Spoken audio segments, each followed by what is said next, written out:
Hello, everyone, and welcome to the Relatively Gaming Podcast, the show where we talk some gaming news, what we've been playing, go through a dreaded mystery section, and see what we're looking forward to playing in the future. If you like what you hear, you can help us out by doing three things. Number one, liking the episode. Number two, subscribing to the channel so you don't miss an episode when it drops Mondays at 12 noon Eastern. And number three, share the podcast with someone you think would enjoy the show. Also, if there's a topic of discussion you'd ever like us to cover, you can leave a comment down below and we'll try and follow up on it in a future episode. My name is Bret, aka Enigma911, and I'm joined by my lovely co-host, TJ at Turnbase. TJ, how are you, sir? I am doing great. Thank you for that wonderful intro. It is Spider-Man weekend as we're recording this, so I haven't seen the movie yet, but I'm in high spirits. I'm very excited. So. Very nice. I have, and I won't say a thing. Yeah. Good. But cool, yes. So let's whip on over to the news. TJ, what do you got for news for us this week? Yeah, I've got an eclectic collection of news stories this week. We'll see how it goes. But the first one I thought you would be interested in for sure is that, well, I have two news stories that I was like, oh, this is just for Bret and nobody else, really. I just tell this to Bret. Cool. But this one is Pokemon Pokopia is adding at least 31 new Pokemon with the Bubbly Basin DLC. And now there is a full list. I don't have the list here, but you can pull it up online if you would like. I didn't want to read 31 Pokemon names out. Pokemon Pokopia is soon releasing the first part of its expansion pass with the Bubbly Basin DLC coming on August 5th. So that is, 2 days after this podcast airs. Yes. Followed by Part 2 later this year, and finally Part 3 sometime in 2027. The game has been one of the most successful and well-reviewed of 2026 so far, and it ranks as one of the best Pokemon games of all time by reception and average score on Metacritic. So that is pretty exciting. I thought they were going to add like a couple more Pokemon. I didn't think they were going to add 31, though. That's insane. Yeah, it's a very nice, decent chunk. I also had this news story, so thank you for bringing it up. So yeah, Bubbly Basin's coming out on August 5th. We also got a tease, I believe, of what Part 2's DLC will be. So Part 1 is Bubbly Basin. Part 2, where are you here, article? Of course I can read. The video also teased the second piece of the expansion pass. It's arriving later this year. We'll add Pokemon accessories. Don't know what that means. And there's also a Part 3, which introduces another town that will launch in 2027. DLCs aren't sold separately. You can get them in the one full expansion pass. But yeah, I'm excited to jump back into Pokopia. Do you think this will, even regardless if you get the DLC or not, do you think this will entice you to kind of play a little bit more? Yeah, absolutely. Whenever I'm feeling in that mood of game, Pokopia is definitely the one I'm gonna lean towards and grab. Like, I don't think I would fire up Animal Crossing or the Stardew Valley at this time. I think I'll go straight for Pokopia. But yeah, again, I've only played for like 20 hours or so, so I don't think I've even encountered 31 Pokemon. Honestly, I think my Pokedex is probably like 20 something. Oh, okay. And even still, at that amount of Pokemon, like, it's pretty detailed, the amount of requests and things that you get for the Pokemon and how you can improve their habitats and stuff. So adding 31 additional Pokemon is nothing to sneeze at. That's a good amount of content right there. For sure. Yeah, very excited. Yeah, absolutely. Have you been playing Pokopia anymore in the past couple of months? No? I wish I could say yes, but no, I haven't played since I visited you. Maybe a little bit when I got home. But no, I should get back into the swing of things. Just not for like, oh, I need to beat it, but it's always just a nice thing to kind of relax, chill, zone out too. I had a nice little routine going of like, okay, I'll play this for 30 minutes before going to bed towards launch. So that was kind of nice. So maybe I'll start doing that again, especially with the new content coming out. Yeah, I feel like it's the ultimate like podcast game or like YouTube video game. But my problem is when I play like a second screen game, I'm always on my computer where I have the second screen. I haven't quite figured out how to do that with my Switch yet. How to make it as comfortable as possible. So I'll have to figure that out soon. But I should figure that out because again, it's like the perfect podcast game. This second piece of news here, I also just immediately thought of you. It's a game we're both very excited about and is going to be coming out, I believe, 3 days after this podcast airs, and that is Marvel Tokon Fighting Souls. The complete trophy list for Marvel Tokon Fighting Souls leaked ahead of the game's launch on August 6th. Giving players a heads up on how to earn the game's Platinum Trophy. It's been an exciting couple of weeks for Marvel Tokon Fighting Souls, having not only revealed the final launch team and announcing the first DLC character in Phoenix Cyclops, but the game just wrapped up a popular open beta test as well. The list itself comes from Marvel Tokon Leaks subreddit, where a user named Puzzled Number 8172 has posted the full set. While some in the comments wondered if the user somehow got the game early, Puzzle numbered 8172 simply indicated that they got the information from a source that actually does have access to the launch version of the game.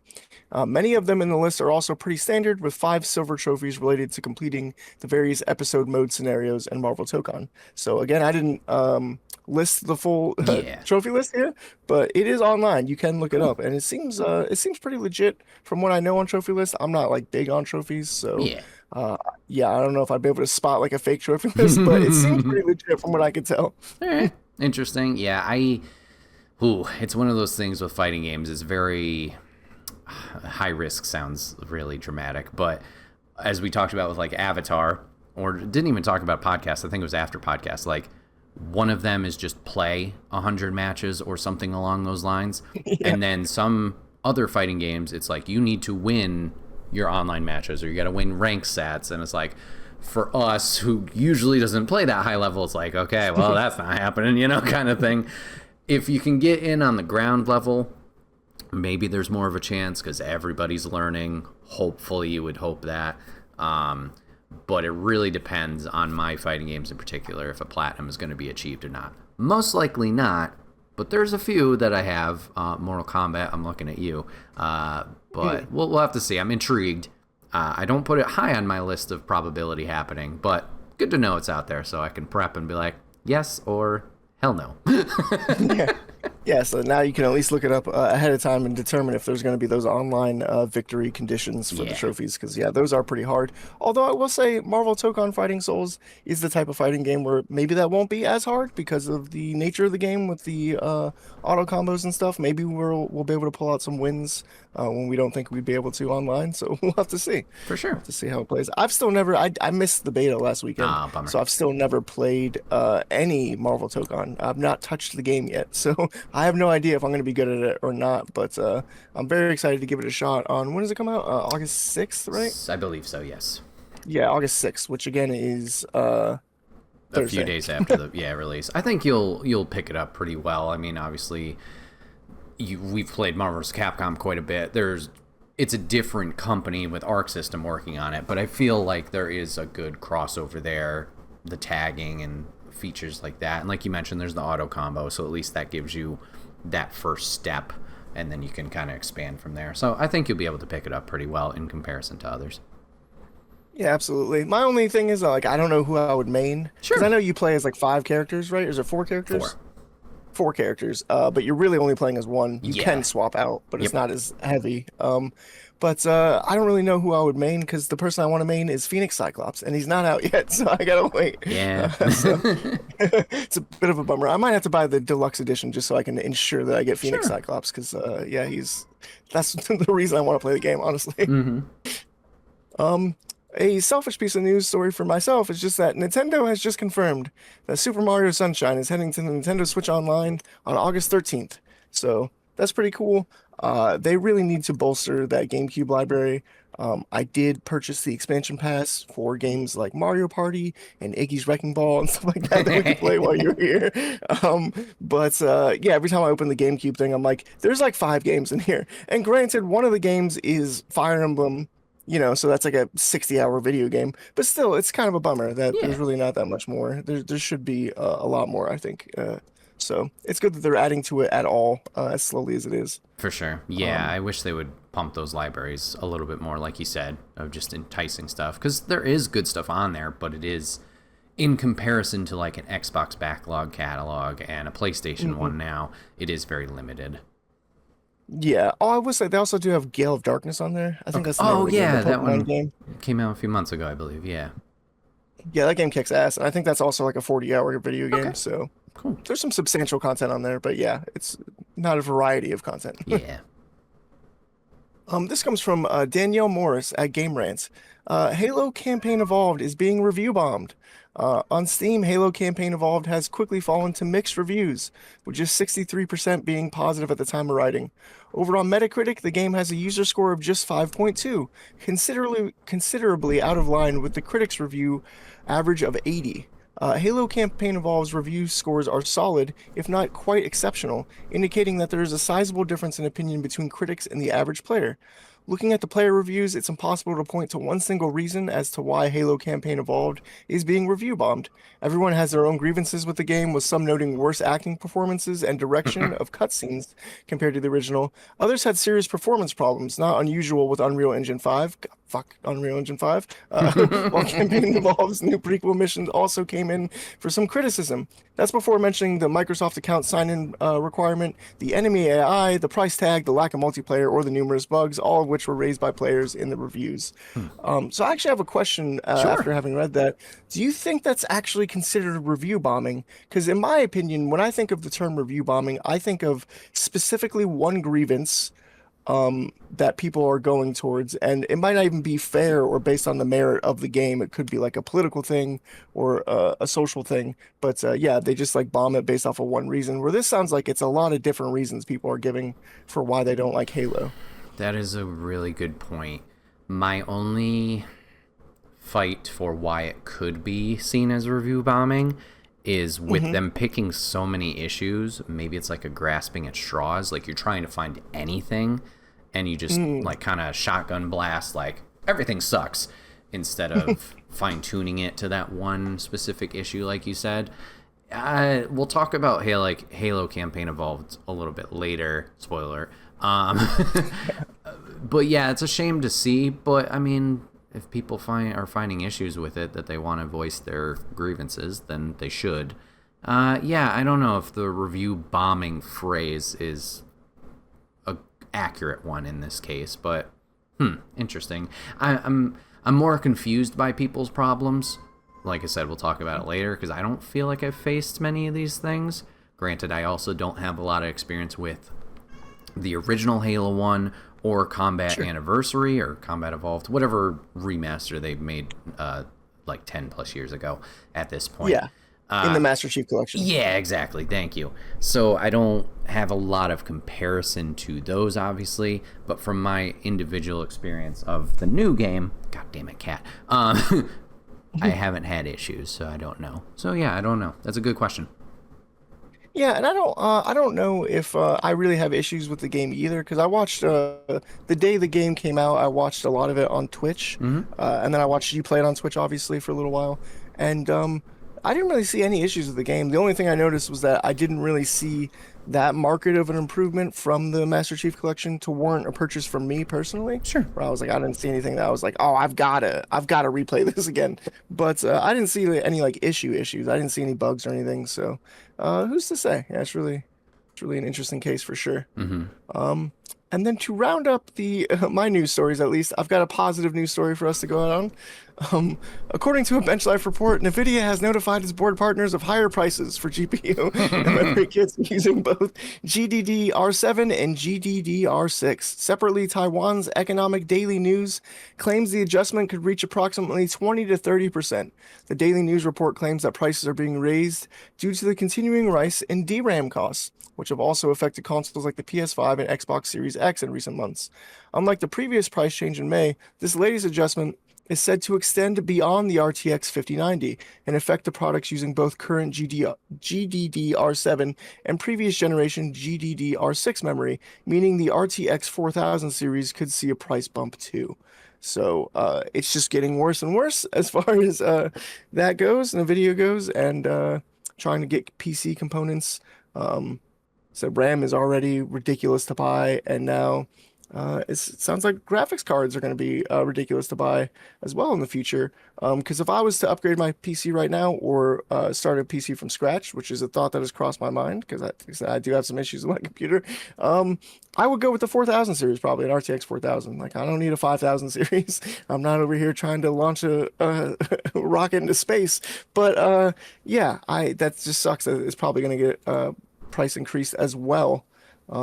It just seems like there's no end in sight for these PC components. Like there's no ceiling. It just keeps going up and up. Do you have any thoughts about that?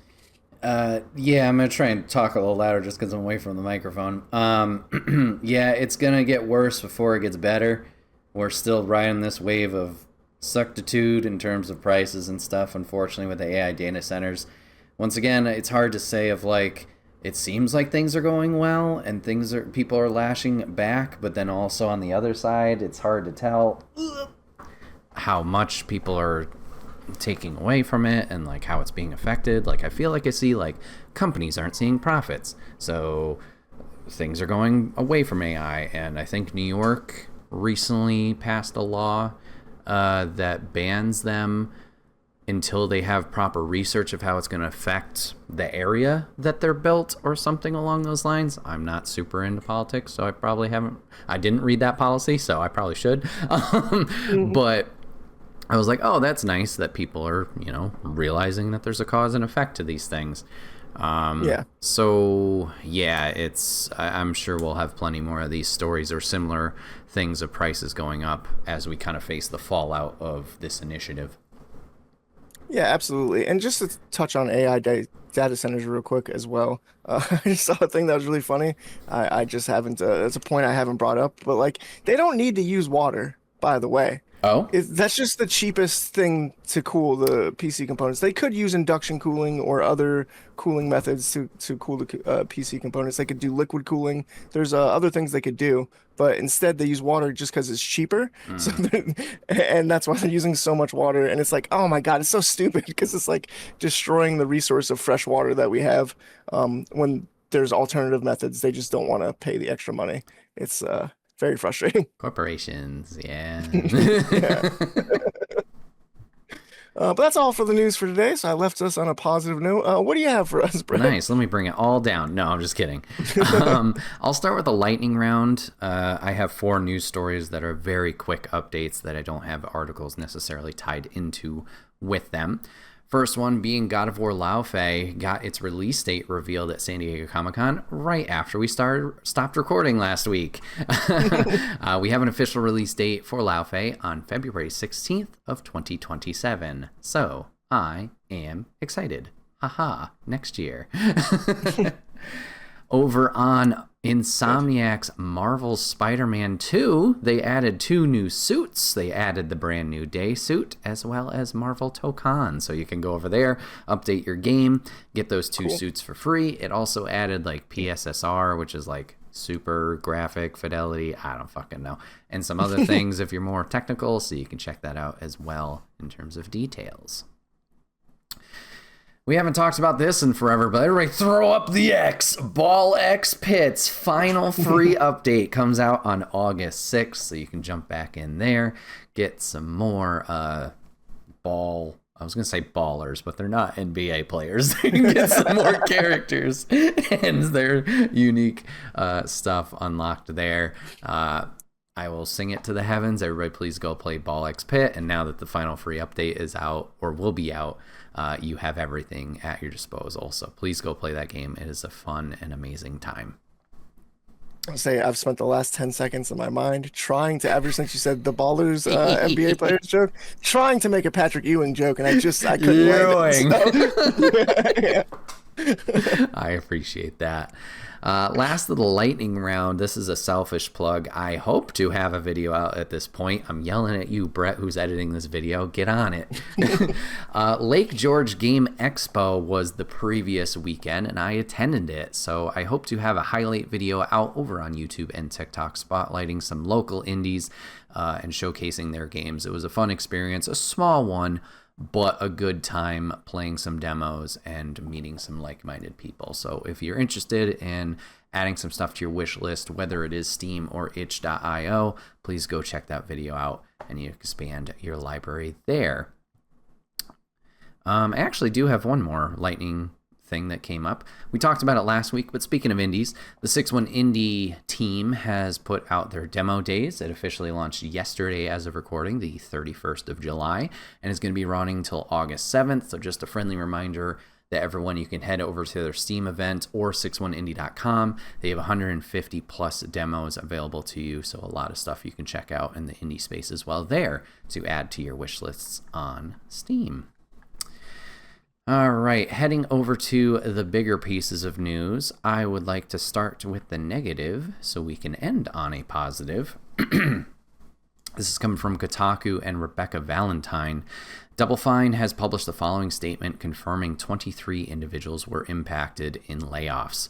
The statement attributes the layoffs to necessity following its separation from Xbox.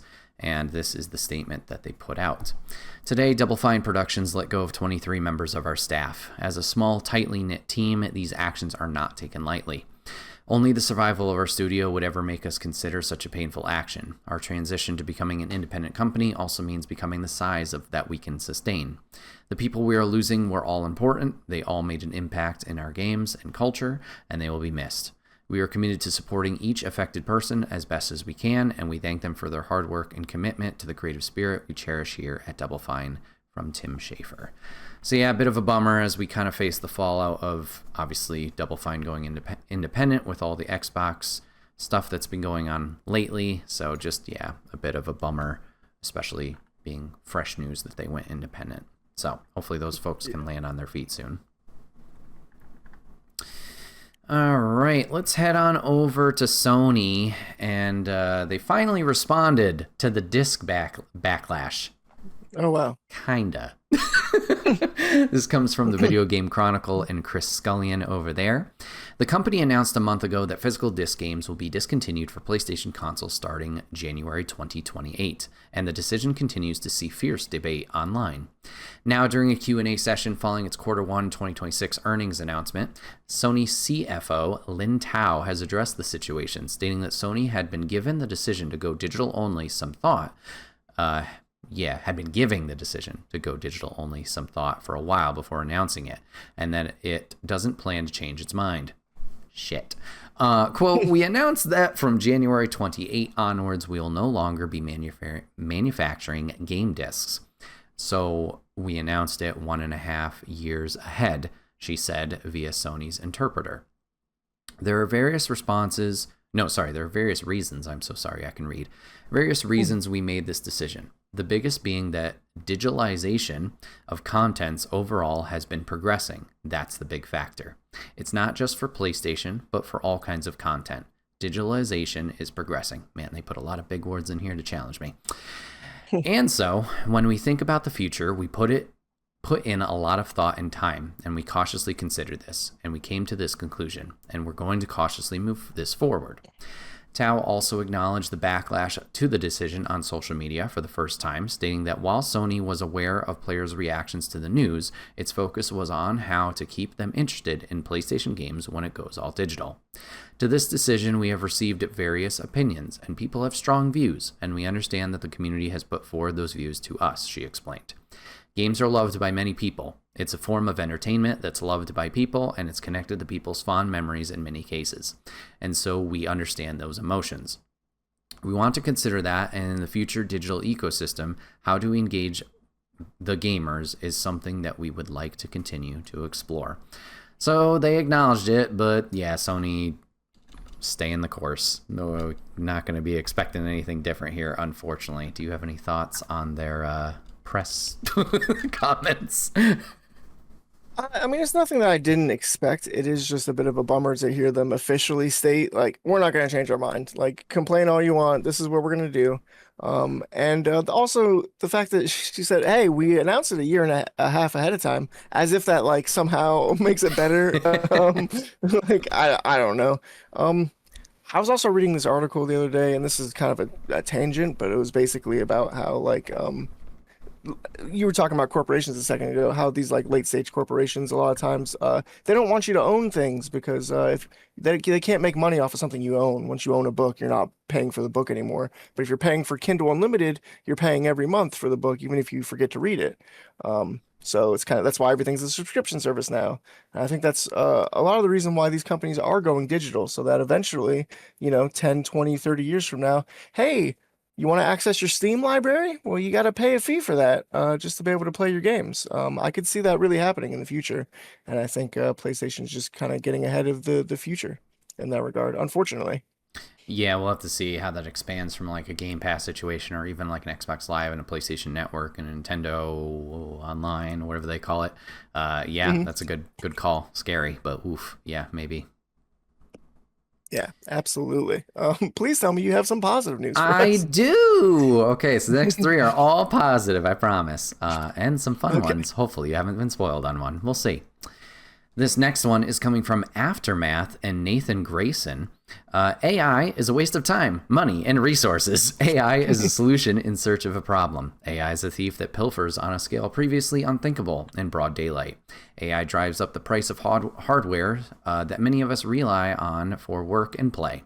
AI is a terrible blood altar on which video game industry is being sacrificed.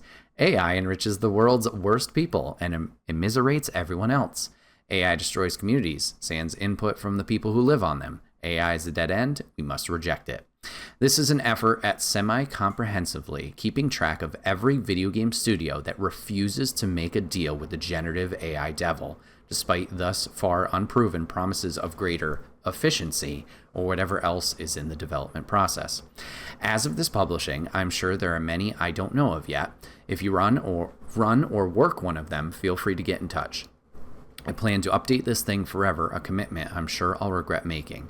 In alphabetical order, here are studios alongside, in their own words, their rationale. So Nathan over at Aftermath has made an anti-AI game developers list that you can go see what their rationale is for not using it and why they're against generative AI. And you can further support those studios because they don't use the generative AI shit. So I thought that was lovely that Nathan has compiled this list, and I have definitely looked through it and wishlisted games from those respective studios. Keep fighting the good fight, people. Yeah, that's excellent. That's a great resource to have. Yes. All right, let's head on over to the movie world. TJ, did you know from Polygon and Michael McWhirter that Elden Ring movie wraps filming and is expected in 2028? A24's Elden Ring movie is now officially one step closer to reality. According to a crew member who worked on director Alex Garland's live-action adaptation of the 2022 game, filming is nearly wrapped on Elden Ring, the movie, after nearly 4 months. But the wait for the final product would be a long one. Elden Ring isn't slated to arrive to movie theaters until 2028.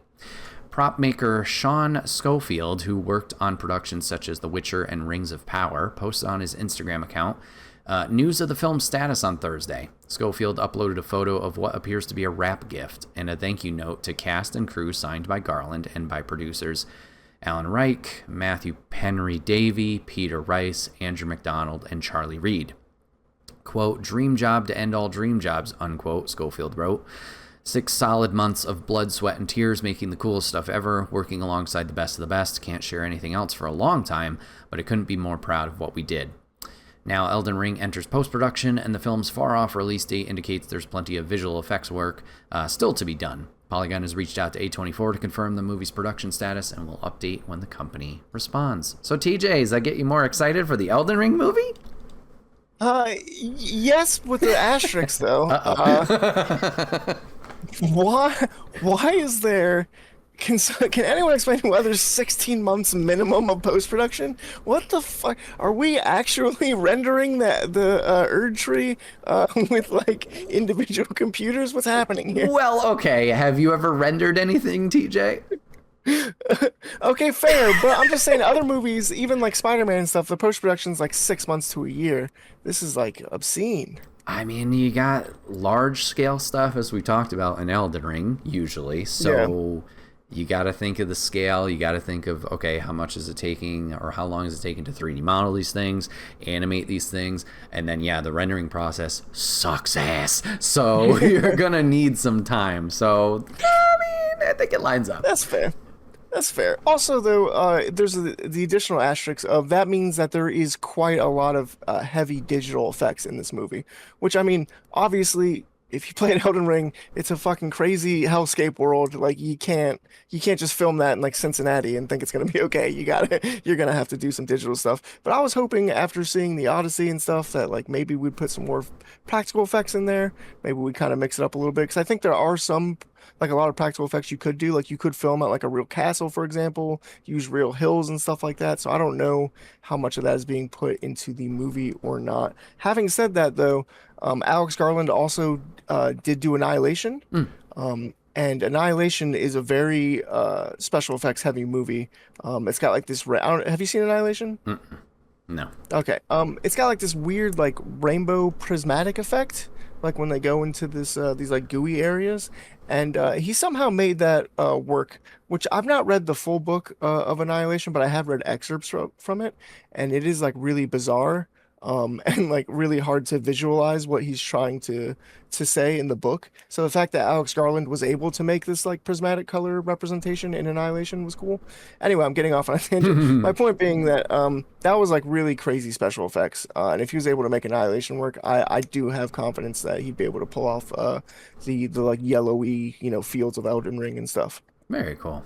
Well, nice. Yep, I'm looking forward to seeing more of it. Obviously, as time progresses, and hopefully entices. Well, I know you're probably going, but hopefully entices me to go as well and see the fun movie. Yeah. Oh, also, I did see an Onion article about Elden Ring, the Elden Ring movie, where it was like Elden Ring movie pauses production as Twink Destroyer invades set and starts wrecking stuff. Perfect. All right, so one cinematic movie to another. TJ, I wonder if you got spoiled on this fun announcement. This one's just for fun and giggles. This comes from IGN and Virginia Glaze. Street Fighter to have some cameos from Yipes, Justin Wong, and Maximilian Dude.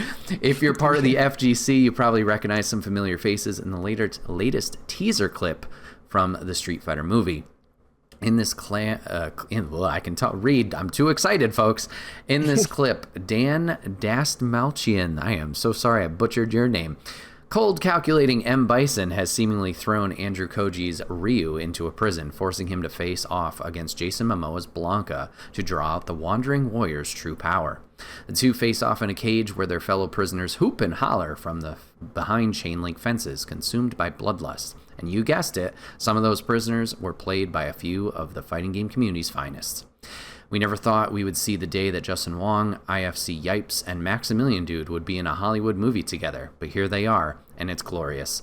Yipes is holding a roll of toilet paper for some reason, while Maximilian Dude unleashes his classic "Let's go" to get the fight started. It's a hilarious and heartwarming tribute to the community members who've acted as pillars in the scene since its earliest days. And it certainly puts our minds at ease to know that they've been involved in the movie's production in some capacity, at least. So TJ, I thought that was fun news. What do you think? Yeah, that was pretty cool. I did see the Maximilian Dude YouTube video title. I didn't watch the video. It just said, "I'm in a movie?" Question mark or something like that. And I didn't click the video, so I didn't know what movie he was in. So it's Street Fighter. That's awesome. That's really cool. And if he deserves to be in any fighting game movie, that's probably the one. So that's pretty cool. Yeah, I also saw that title of his video, and I was like, oh, okay, I just didn't even think about it. And then when that Blanca trailer came out, I was like, what the fuck? I just saw him in there. I was like, oh, that's so cool. Yeah, awesome for those guys to be involved with that. I think there's going to be some other cameos throughout of other content creators, nobody I recognize personally. But I'm honestly getting more excited for this movie. I don't know. It's winning me over, the hokiness. So yeah, any changing of thoughts on your end? I know you're kind of feeling up in the air.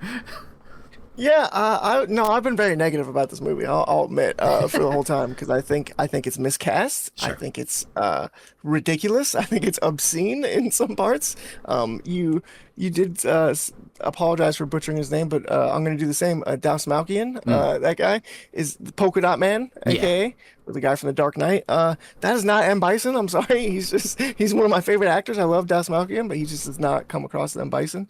And still, with all of these caveats, I think I'm getting excited for the movie. Right. I think it looks like it's not taking itself very seriously. No, it's looking like it's like kind of leaning into the ridiculousness, and I can fuck with that. If it doesn't take itself too seriously, I think it might be a fun time. For sure. Yeah, I definitely agree. It seems like it's going the not hokey, but yeah, more goofy side of these things where it's paying, tribute to these characters that we've known for a long time, and it's a wide cast. But yeah, in terms of narrative, it will have a through plot but have fun while doing so, instead of, no, we're all gritty and serious and nothing can be, silly, even though it's a video game, guys. Come on. So, Yeah. good to see. I have the Street Fighter logo tattooed on my ass. Oh my God, so do I. Ooh, I wonder what that's a call out for. Yeah. So that's going to wrap up the news for this week. I hope you guys had some fun with those stories. So we're going to be moving on to our next section, which is what you been playing, man. TJ, what you been playing? Good, sir. Still, to the shock of no one, I've been playing a lot of video games. Still in my feels a little bit. I did download and play one game though, other than Marvel Rivals, which I'll talk about in a second. It was another Marvel game, and that would be Marvel Midnight Suns. I had to Jones in to go back and play it a little bit because I heard I think Iron Man's voice lines from Marvel Rivals, and it's the same voice actor from Midnight Suns. And I was like, I just got very nostalgic, and I wanted to play it again. So I fired it up, and I totally forgot that I have like, I think I have 4 profiles going, Okay. 4 save files in Midnight Suns, and one of them is my OG file, which is just like on normal. It's not on hard or anything crazy. It's just on normal, but it is at the end game. And you can actually, when you beat the game, you can actually leave it there, and Oh, it'll automatically auto-generate levels at the mirror table or whatever the hell the thing is called, yeah. Agatha's table there. Additionally, you can actually spend like little currency things to unlock like harder levels where it'll actually be a level that's like a couple levels above your level always. It'll like always scale it up. So, yeah, it's actually really fun to keep your original save file, because even though you can do a new game plus, you can always go back to that original file and just do end game content just endlessly. Because I Nice. know we were talking about Midnight Suns before, and you said you kind of got distracted by the side missions, and didn't progress the story. Yeah. Didn't keep doing that stuff. And so this is just you get that at the end of the game. You get rewarded with just the side missions. You can just do that endlessly. So, that was a lot of fun to jump into without having to do any of the story stuff, just to be able to go in and do some missions. And I did purchase Storm as well Oh, okay, in great. the game, so I've been playing with her a little bit more. I finally have a full X-Man team, Nice. so that's cool. Yeah. Very nice. And then yeah, then I played Marvel Rivals a little bit. And speaking of Storm, I did fire up Storm. I talked to you about this off podcast, but they completely reworked Storm, where her main attack is now what her secondary attack used to be. So she's way more powerful because you used to have to wait, 10 seconds in between each lightning blast that she would shoot, and now you can shoot 6 lightning blasts before she reloads or whatever. So they got rid of her like wimpy wind attack that no one liked. So that was really cool and fun to see. But even with Storm being upgraded and better, I still find myself playing as Gambit most of the time. We played and I played as Gambit 100% of the time. So just been having fun getting back in the swing of things. But yeah, absolutely. I think I'm going to kind of a spoiler for the future game section, but I think I'm going to continue on this Marvel train for a little bit, because I think maybe that's the key to getting me back into games right now, especially with Spider-Man coming out this weekend. Very nice. I'll talk about 2 games that I've been playing. I mean, outside of the Rivals. Yes, the Rivals has been still going on, and they seem to be doing every weekend you can earn those bonus like season pass tokens, which I really appreciate, because towards the end of the season I hope to get more of those and turn them into the actual like costume credits and stuff like that. So it's nice to get stuff out of the way early, so I do appreciate that. I think they also put out the PvE mode that we talked about last week for Ultron, and Oh yeah. so I might try that at some point. But outside of the usuals, I did stream 2 games this past week. One being Blanc, that is Blanc, which I did talk about a few weeks ago as a future game.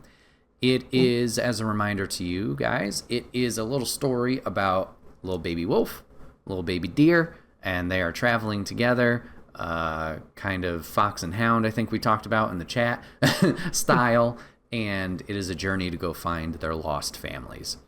And the concept of the game, or the goal of the game, is you're supposed to play this cooperatively, like with someone. One of you control the wolf, one of you control the deer, and you're helping each other out solve these puzzles.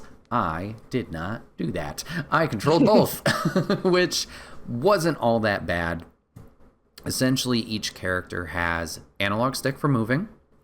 They have a bumper for jumping, and then the trigger is like your interact button. So you can either push if you're the deer, you can pull if you're the dog, or there's some other things that they kind of give you as the game progresses. So it's not too bad. Took me a little while to be like, whoa, nope, I'm navigating people the opposite way they're supposed to be going, and figure that out. But all in all, this game is beautiful. It took me a little shy of 2 hours to get through. Basic journey of point to point, go through the levels, and you're kind of doing the puzzles with your partner, working together to try and figure out how to progress and solve some stuff. Adorable story. Hits the emotions a little bit. They tease some things from time to time, and I was like, oh, don't you do that. But all in all, I don't think it's going to be a tearjerker, which thankfully being live, I was very grateful for, because I'm like, I don't want to be over here. Not that expressing emotions is wrong, but we don't need to be blubbering on camera. I think it's a great game. I highly recommend it to people. I think this would be a great game for couples, especially, or for people who don't really play a lot of games and you want to try and entice someone or introduce somebody to games. I think the cute art style that looks like a uncolored coloring book is very appealing.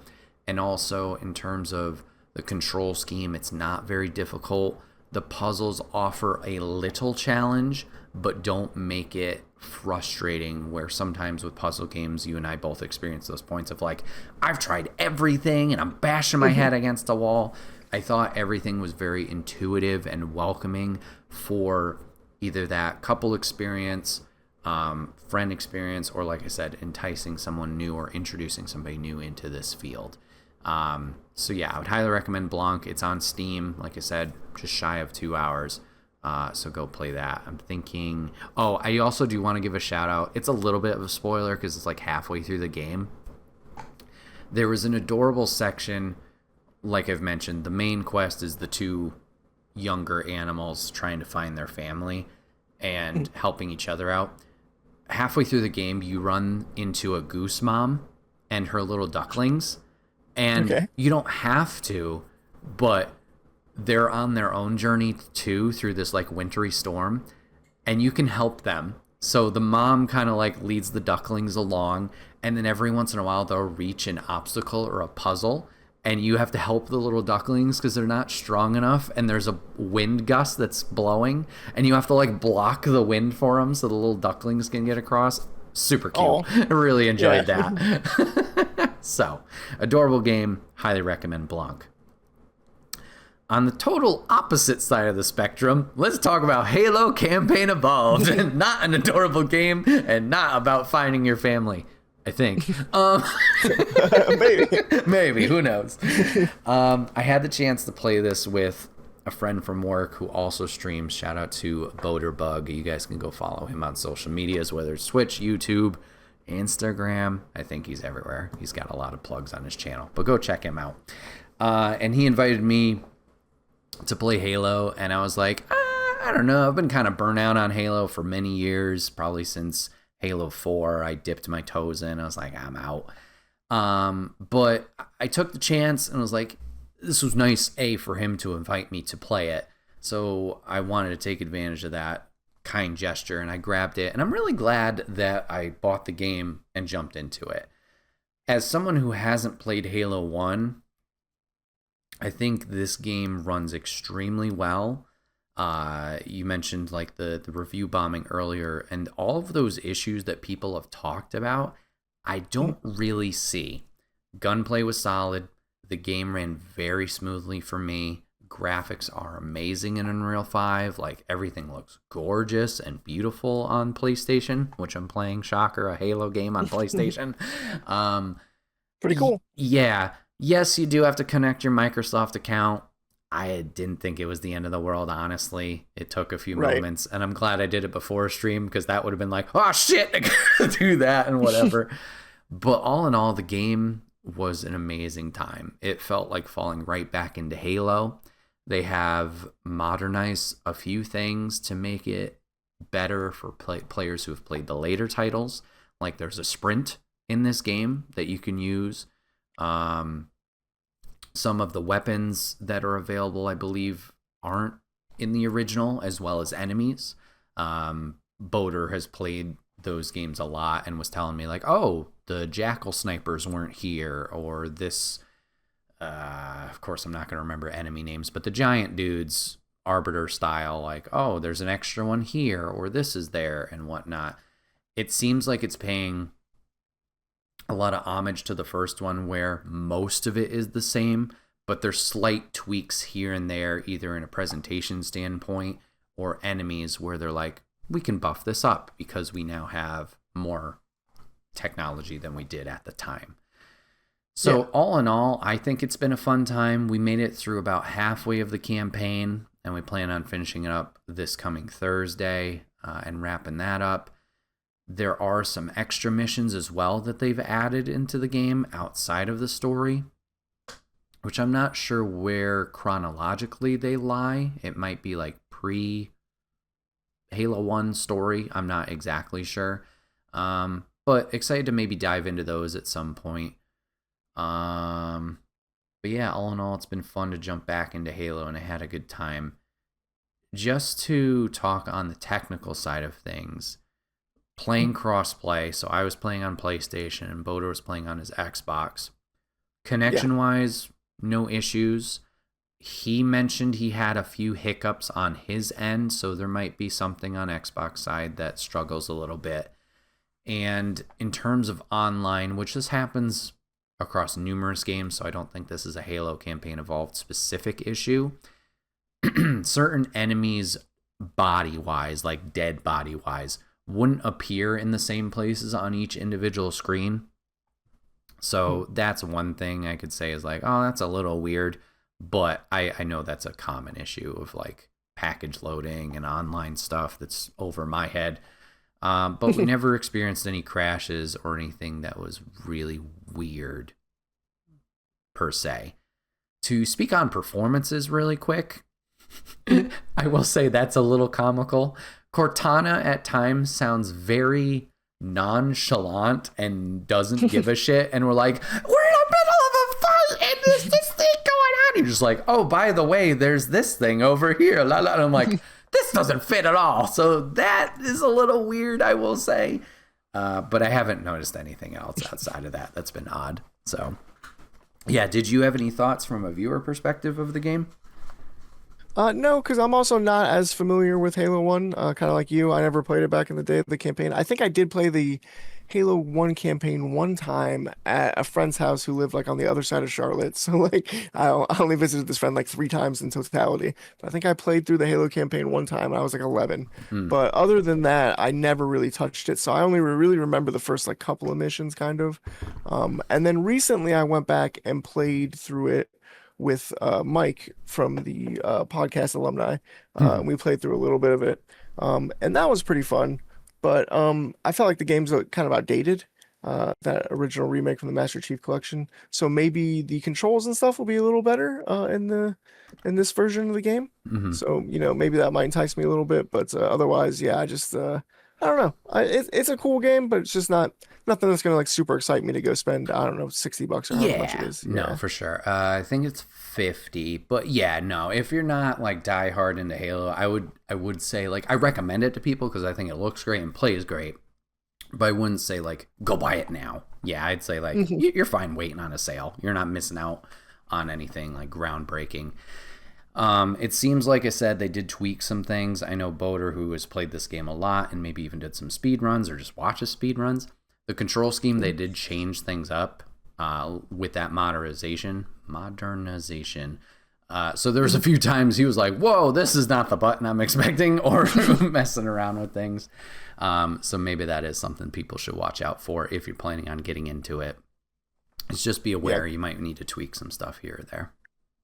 Yeah, that was one thing that I talked about at length with Mike, played for a couple hours or whatever. I would say I had a 45-minute conversation about the controls while we were playing because they were kind of outdated. And we were talking about how first-person shooters have kind of seen a standardization of controls post Call of Duty and stuff. Like a lot of the control schemes are very similar. Whereas Halo was completely doing its own fucking thing. Like the reload button, completely different than everybody else's reload button. You're gonna, all these different kind of things. So it does take a while to get used to going back to that after having playing modern FPSs where like all of the games control the same. So yeah, it's definitely a learning curve for sure. Definitely.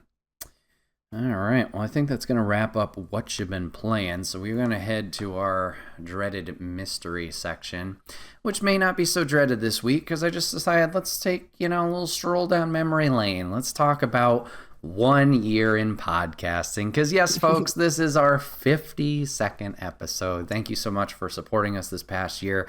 Whether you're here with episode 1 or you jumped in around the 20s, wherever it was, we just appreciate that we can do this each and every week. I know I really look forward to it each and every week, gathering the news or making silly quizzes for TJ and stuff like that, and then having the routine of whether it's recording on Friday or if I throw a wrench and like, hey, can we do a Saturday? It's nice to do these week in and week out, and it's been a fun project.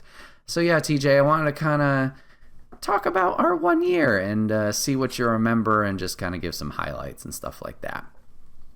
Yeah, I just want to say off the rip, I'm surprised we made it 1 year. I've got commitment issues, Brett. So this is great. I've been doing it every week for a year, so we're gonna keep it up. It's been a lot of fun. Thank you for doing this with me.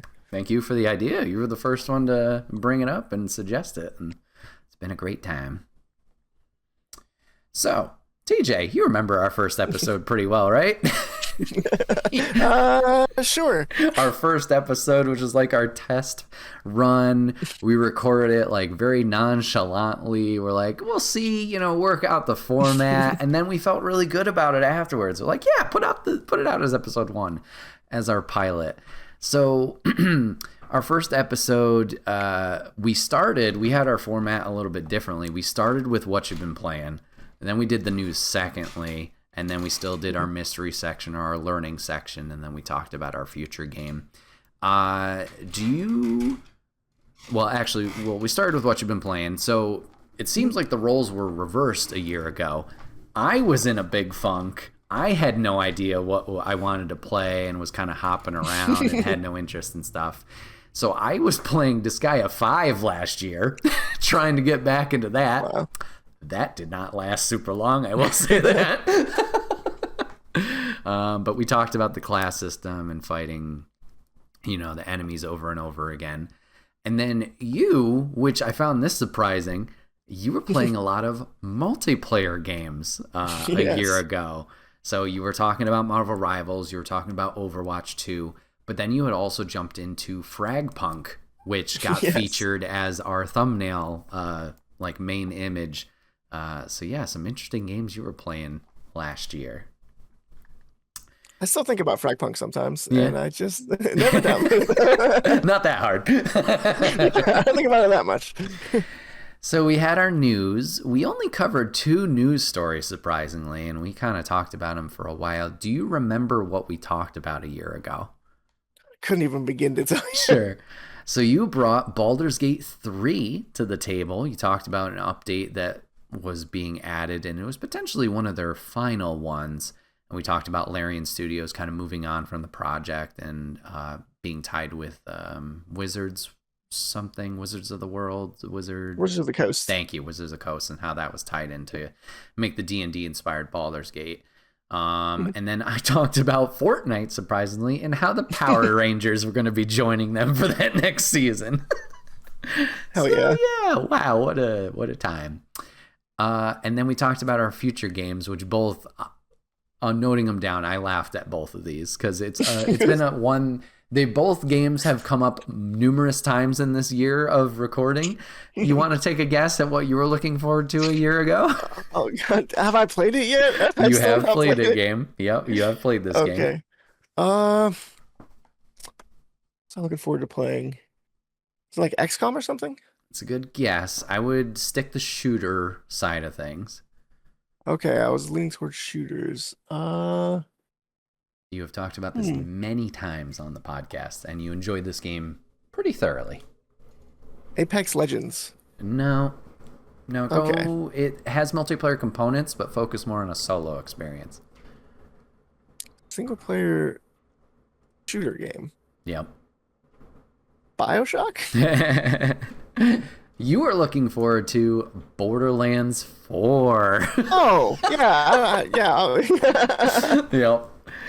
So you're looking forward to that release. Obviously, we've talked about it many times since its launch and post-launch DLC that's coming out. Do you have any guesses of what my first game I was looking forward to was? Was it Marvel Tokon? It was Marvel Tokon, a year out from its release, which will be releasing the week of this podcast. So yeah, that was hysterical. I was like, oh shit, okay, good thing I shouted that out. So yes, just a few highlights from that first episode.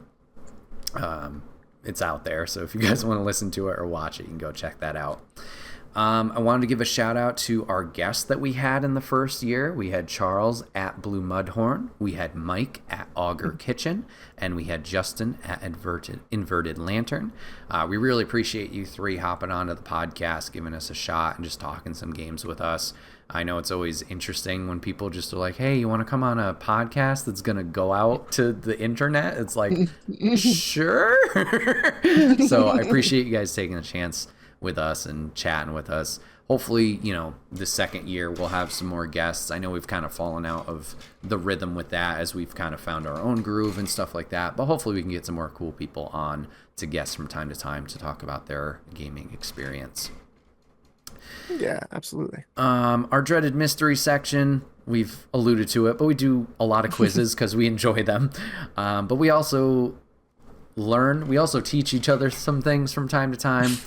Those topics have covered wrestling, shocker, Warhammer, shocker, Kingdom Hearts lore, and shocker. Even in our first episode, cozy horror. I learned what that was. Oh, yeah. So we'll have to see if year two we can teach/learn each other some things that maybe the other is interested that the other didn't know about. On average, we usually end up going about an hour per episode. But if you wanted to listen to all the episodes from this first year, it would take you 2 days, 22 hours, 8 minutes, and 50 seconds altogether. Oh my God. That is 252,530 seconds, just in case you were curious. And our longest episode is episode 43, where we talked about potential Steam machine prices and the Witcher 3 DLC. I stupidly did not write down what the time is, but it is over 2 hours. I will tell you that. We beat out Justin's episode, which was the reigning champ, for quite some time. Yes. But yeah, I just wanted to go over some highlights of year one. And yeah, once again, say thank you to you, TJ, along with everybody else who has, watched this, listened to it, hung out with us. It's been a great year, and I'm looking forward to year two. What happens after that? Absolutely. So I remember episode 43. That was a long one. Yeah. That's a good long one. And I never thought we would beat the Justin episode because I remember when we were filming the Justin episode, it had already run longer than any other episode we had run before. And then I had the questions for the personal questions afterwards, and I was like, I had a moment where I was like, do I even ask these questions? And I was like, I gotta know what his Devil Went Down to Georgia video game is, so I have to know that question. So I had to ask him, and it went longer. And I felt a little bad about it, but I was like, nah, he's on here. I gotta find out. We had a good time. It was a great time. Yeah. So yeah, there is our dreaded mystery section. No, it's not, TJ. You thought I would only come with nostalgia and heartfelt emotion? Oh, no. Bullshit. You know what it's time for? Mother trucker, it's time. It's time for Bret's Backlog / Played Quiz Part 2. Oh, God, okay. All right, you son of a gun. It's time for round 2 of the quiz. I hope you're ready, sir. All right. Couldn't be further from it. Let's go. So I have made it a little harder. We did 25 games the first time. I bumped it up to 30 because it's the 1 year episode, so why not? So just a reminder for everybody, you can play along too. Here's the rules. All TJ needs to do, or you need to do, is say if I, Bret, have played this game or if it's in my backlog. What does that mean exactly? Played equals completed the story. I could have 100%ed it. I could have platinumed it. That does not matter. That's just an extra thing. Backlog means I've played it or I tried it out before moving on. So no completion of story, dipped my toes into it, played it for 20 hours, whatever it is, but I didn't complete the story. So I'm counting that as something I need to go back to finish. That's why it's part of the backlog. There are 30 games in total. Like I said, you just need to say one or the other, whether I've played it and completed it. Backlog, I didn't complete it. But there's also some opportunities for bonus points along the way. TJ, Okay. 1, are you ready? 2, do you have any questions? I am ready. I'm getting a lot of technical static on my side of things. Oh, so shit. I just want to say, hopefully we'll go through. I did hear most of the rules perfectly well though, but I'm a consummate professional, so I will power through. Okay. Yeah, you let me know if you need any repeats of things read out, stuff like that. Once again, also for our audience, if you didn't see the first iteration of this, I'll be going through the slides of games. It's going to show a game, and I just kind of give some fluff, some extra details about the game. I'm going to give you the title, I'm going to give you the launch year, and I'm going to give you the launch consoles. That information is obviously only about launch. Since then, there may have been a remaster, there may have been other consoles or ports that have gone other places. I could have played any of them. I'm just giving you information about the launch as just like info, details, stuff like that. It's not necessarily important to the quiz question, if that makes sense. Okay. Same thing with remasters. The played can take effect here. So for as an example, we talked about Halo 1. If Halo 1 was on here, I could have completed Campaign Evolved. That will still apply to Halo 1. Okay. Sound good? Yeah. All right. I'm going to try my best to keep track of points and not forget any of this time. We'll see. Here we go with game 1. It is Doki Doki Literature Club. This launched in 2017 on the PC. TJ, do you know anything about Doki Doki Literature Club, or is this just a weird start to this quiz? So weird start to the quiz. I've heard the name Doki Doki Literature Club, but I don't think I've ever seen an image until just now, which seems to be a bunch of schoolgirl waifus or something, which makes me uncomfortable. Oops. I'm gonna give this no. You did not play this game because I feel like you always you take umbrage with anime games. So I feel like this is a lot. This is a lot of anime. This is the most anime shit I've ever seen in my life. So I don't know if you would have played all the way through, because I think it is, if I'm not mistaken, like a, what do you call it? God, I forget the term for it, but like a visual novel. Oh, yes. Game. Yeah, definitely a visual novel.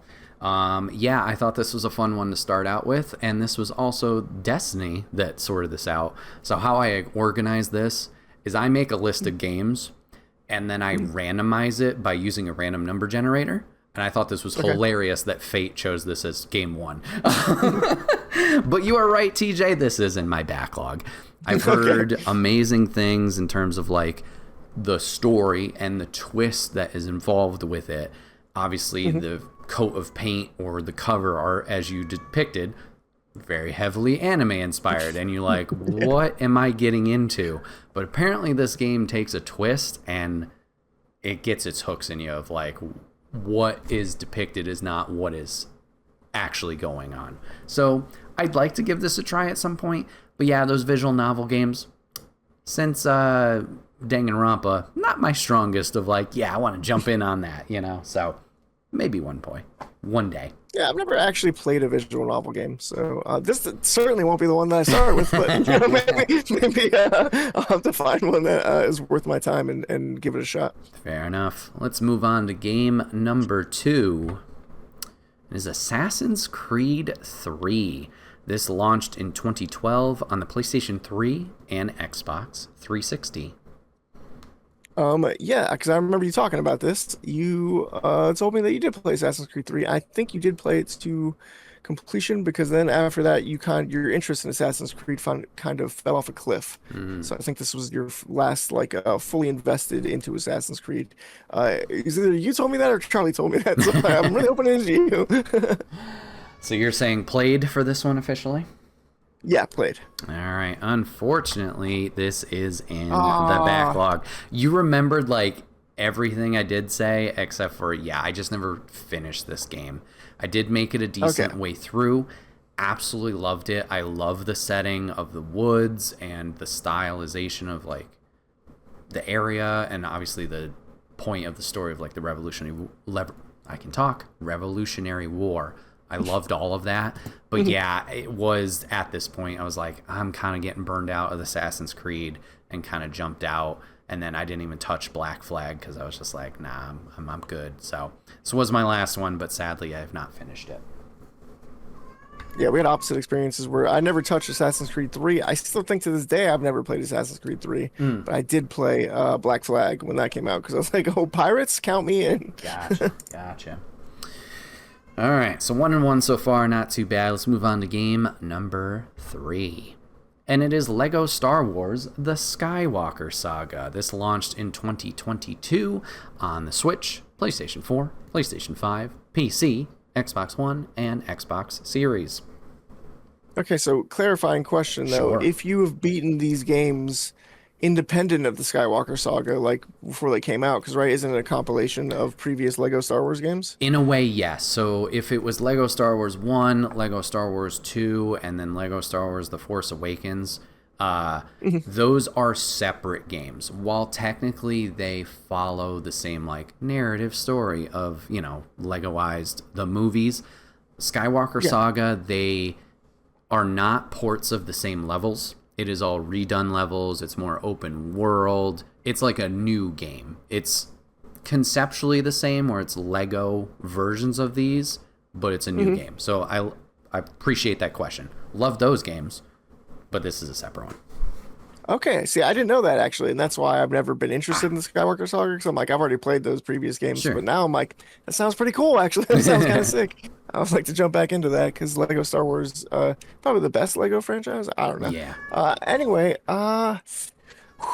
it's pretty long, isn't it? Isn't it it's like 1 through 9, right? Correct, yes. All the movies.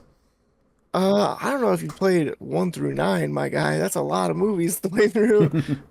You do like Lego games, but for example, you haven't. How you doing on Lego Batman? I don't see you playing that very often. So I'm gonna say you didn't finish this game. I'm gonna say because you're on episode 7 or some shit. All right, says it's in the backlog. It is played. I did beat this one. Oh, come on. I did not 100% it because there is a lot to do in that game. Holy shit. But yeah, I did beat the main missions and beat the story all the way through. Nice. It is our first bonus question, TJ. I will not make that annoying siren sound every time because I put a lot of bonuses in this time to have some fun. So let's start with our first one here. A big perk of the LEGO games is unlocking characters to play them. How many are in the Skywalker Saga? I will give you the point if you are within 30, which indicates it's a big number.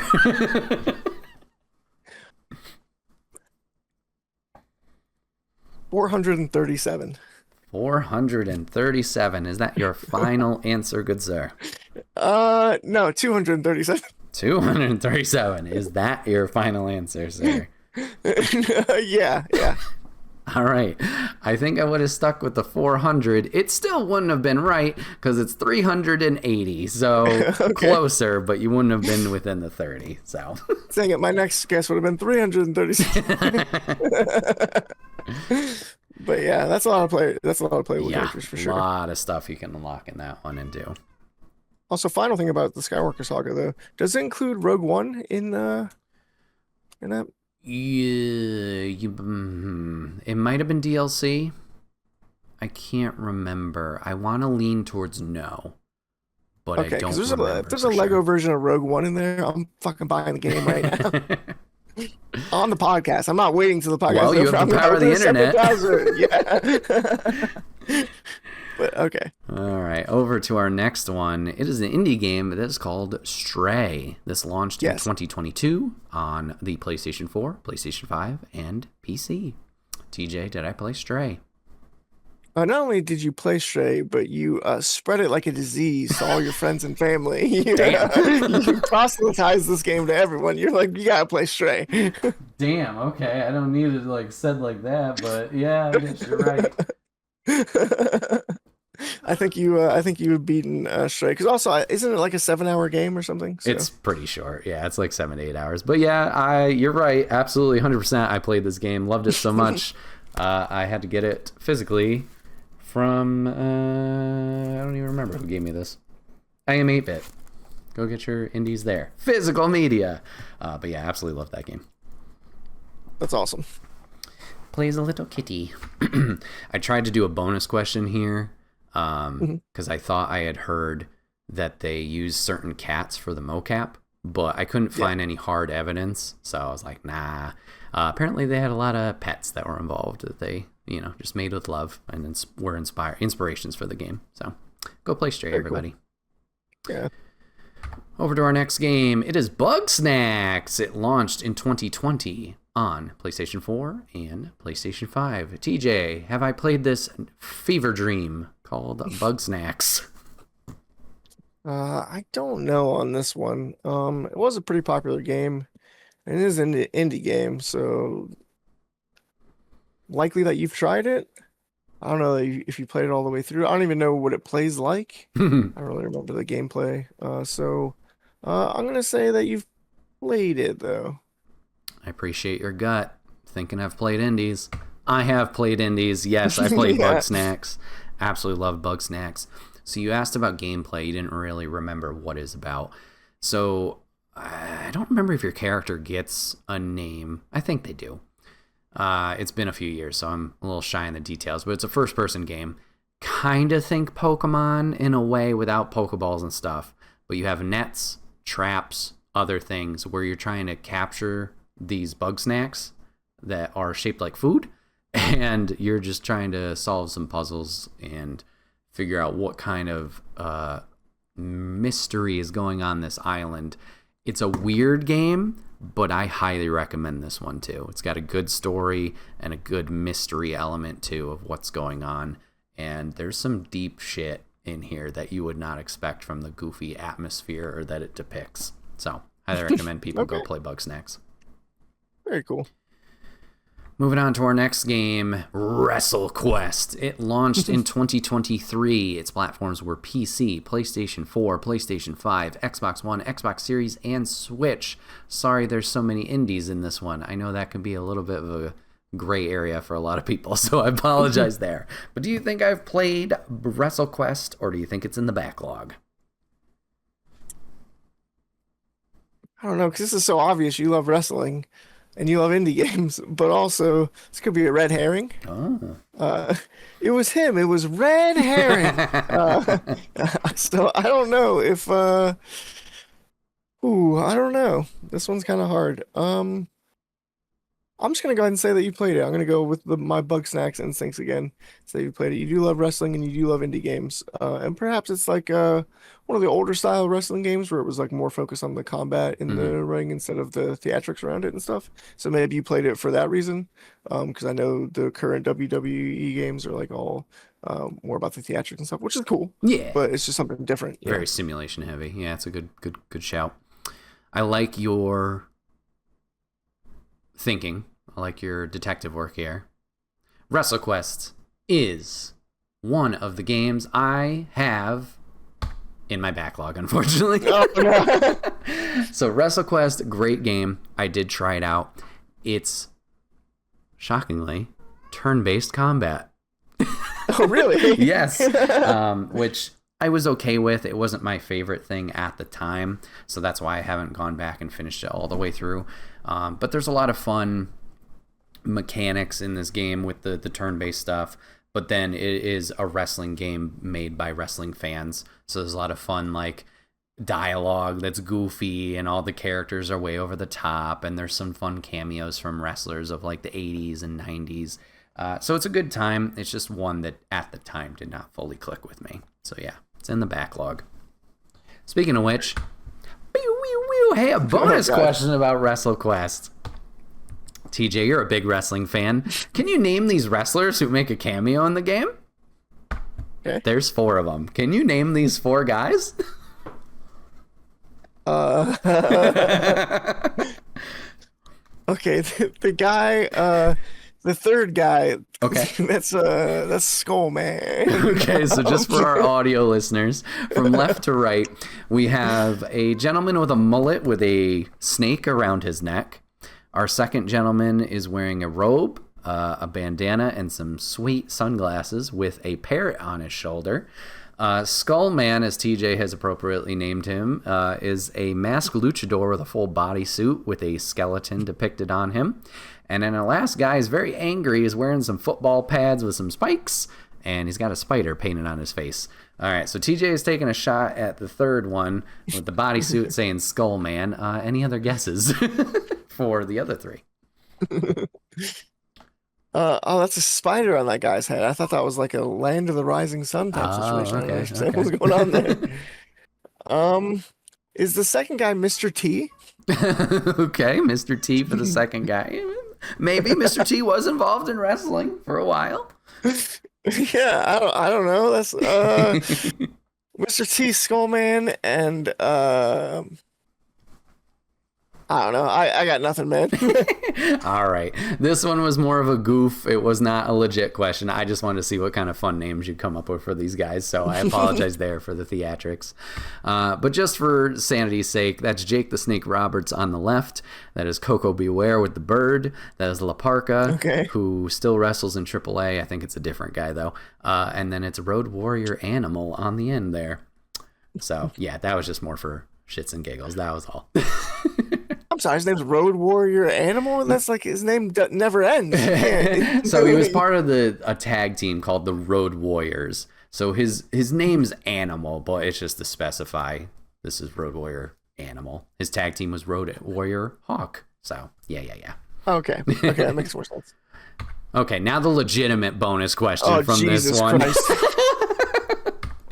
Okay, but in all seriousness, what did Macho Man, who cameos in WrestleQuest, ask you to snap into, TJ? A Slim Jim, obviously. Hey, see, not that bad, not that bad.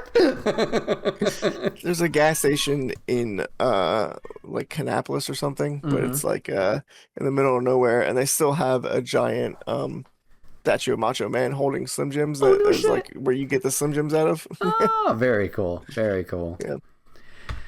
All right, moving on to our next game. It is Inscription. It launched in 2021 on PC.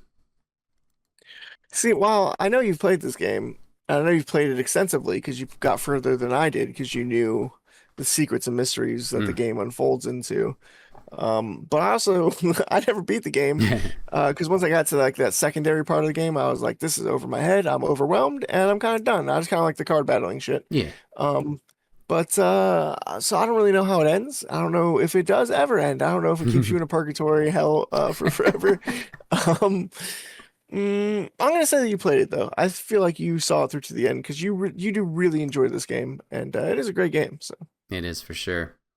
I have seen this one all the way through. However, I'm sorry, it is in the backlog. What? I know. I watched this game be played via a streamer. Shout out to a platypus. Yes, that's his name. I watched him play it all the way through, and that inspired me to get this game and then play it and be like recommending it to people. TJ, I wish I could say I've played this all the way through, but I suck at this card battler. It took me forever to get through that first section. And yeah, I just struggle with it. So I absolutely do love it, and I have put many, many hours into it. It's just, yeah, I'm on the struggle bus, at least the last few times I've played. I feel like on the card battling side of things, I was getting pretty good where like, because it kind of snowballs and like avalanches because you get more and more cards every time you die. So I feel like I was to a point where I was winning more often than not. I was probably winning 3 out of 5 times, that I attempted. So. All right, on to our next game. It is Gotham Knights. This launched in 2022 on PlayStation 5, PC, and Xbox Series. Gotham Knights, the spin-off, not really from Batman Arkham, just a different tale, following the second generation of Batman people. So TJ, kind of like played the Suicide or Squad game, which is also a spin-off of the Arkham games. Yeah, this one wasn't in the Arkham universe, but it was just like, obviously had inspiration from it in terms of gameplay. I think you've played this game. I don't think you've beaten this game. It's in your backlog. For sure. Okay. He should have stopped himself, folks. I have played this game and my loved gosh. it. Yeah, love Gotham Knights. I think it's a great time. I know it's not for everybody, but I had a great time going with Robin and Nightwing and the gang. Had a good time there. Cool. On to our next game. It's a game we talked about last week. It's Stardew Valley. It launched in 2016 on PC. Does this game even end? Can you even beat Stardew Valley? I don't know. I think it's in your backlogs. I don't think you've beaten it. I think you just chip away at it occasionally. You farm some shit. Good depiction. Backlog. Very good. So there is a technical end. This one, was a very shaky answer. I think it's after 2 calendar years or 3 calendar years.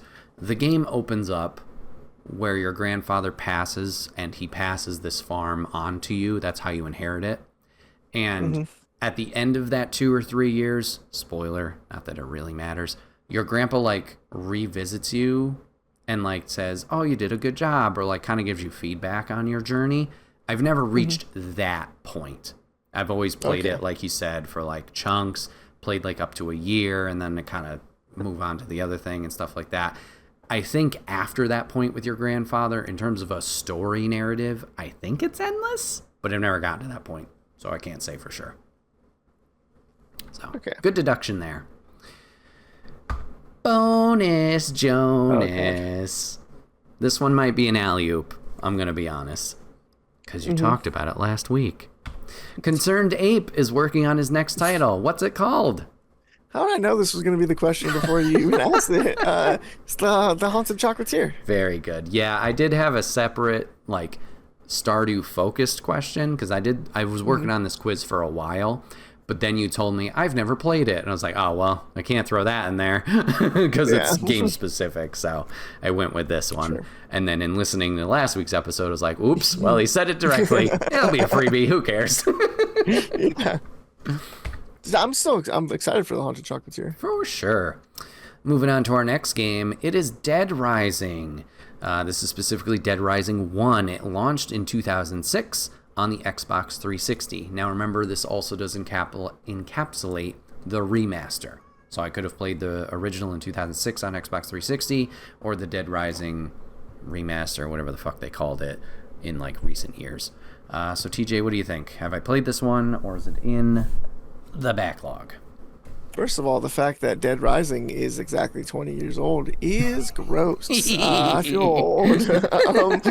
I remember that game coming out and being in the Blockbuster and stuff. Well, that should have told me everything I needed to know was in the Blockbuster. I think I think you've played this game, but I do think that you haven't beaten it because you didn't like the time mechanics. I think you didn't like the time pressure mechanics so much that you never beat it, because I think I also mentioned that when you beat Dead Rising, the main story campaign, you unlock a free play mode, and I think you didn't know that when I said that. So I think you've never beaten it. I think it's in your backlog. I think it's in the backlog. TJ, I'm so proud of you, but I hate to say this. I have played it. I am so sorry.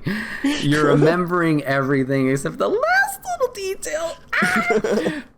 So I have played the remaster of this, and it still has the time mechanics, but I think in that one, correct me if I'm wrong, in the remaster, you can get to a certain point and then you almost reset the story by choice, but you keep your levels and you keep everything, and then you just start fresh and go again. So I think in this one, because of that mechanic, I was like, okay, now I'm not as frustrated, like you mentioned, with the time mechanics of missing things and not feeling ready and kind of hard locking myself out of things. With this, I felt like, okay, I can reset. I understand where things are. I can kind of golden path things a little bit more, and then I can progress from that point and keep going forward. So with the remaster, I did play that all the way through and had a great time with it. Okay. Yeah, very cool. I didn't know about that rewind feature. That sounds pretty cool. Yeah. We do have a bonus question for this one, TJ, and we'll have to test your Dead Rising memory. Oops, I thought I pushed the button. Here we go.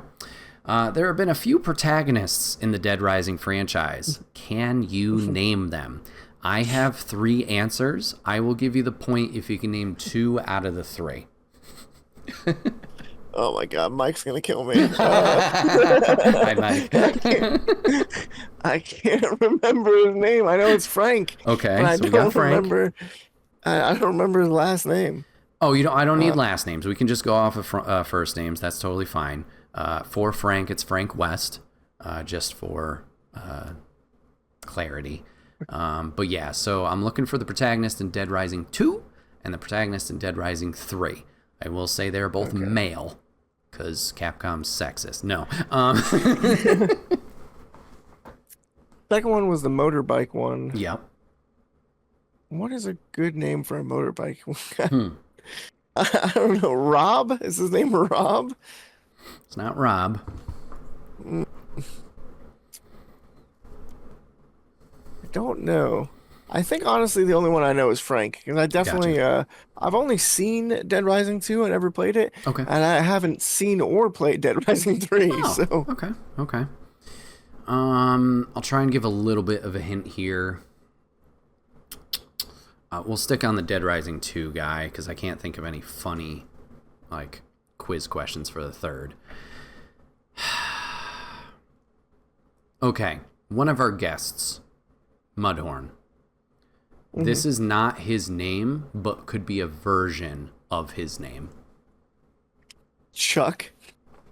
It is Chuck. Very good. So we had Frank West, Chuck Green, and Nick Ramos, I think were their names. Frank West. That was his fucking name. Yeah. Thank you. That was going to bother me. I was going to be awake at 3 a.m. Oh, being sorry. "That's his fucking name." So yeah, Dead Rising 1, 2, and 3. Frank makes a return in Dead Rising 4. They don't like female protagonists for whatever reason. All right, moving on to our next game. It's Jak and Daxter, the Precursor Legacy. This launched in 2001 on the PlayStation 2. TJ, have I played it, or is it in my backlog? You've played it because it's 2001 on the PlayStation 2, and you were a little itty bitty child, and you had time to play games all the way through because we only had so many. So I think you played this one all the way through. You're correct. Your time period's a little bit off. While I was an itty bitty child, I did not play this until the PlayStation 3 era, where they released a collection. Oh, okay. And then I finally finished it, I believe, on stream. And then I tried Jak 2, and I did not like it. So I was like, bye! But Jak 1, I had a great time with. Cool. We do have a bonus question, though. This will test your extra life memory, because this is a question from one of our extra life quizzes and trivia sessions from Papa Griff. Sure. What kind of animal is Daxter? Oh God, I haven't the slightest idea. I've definitely forgotten. Well, in case you don't remember, Daxter's that guy. That's why I put the box over here, so you can look at him and maybe pick some context clues. He's some kind of marsupial. Okay. He's got big teeth.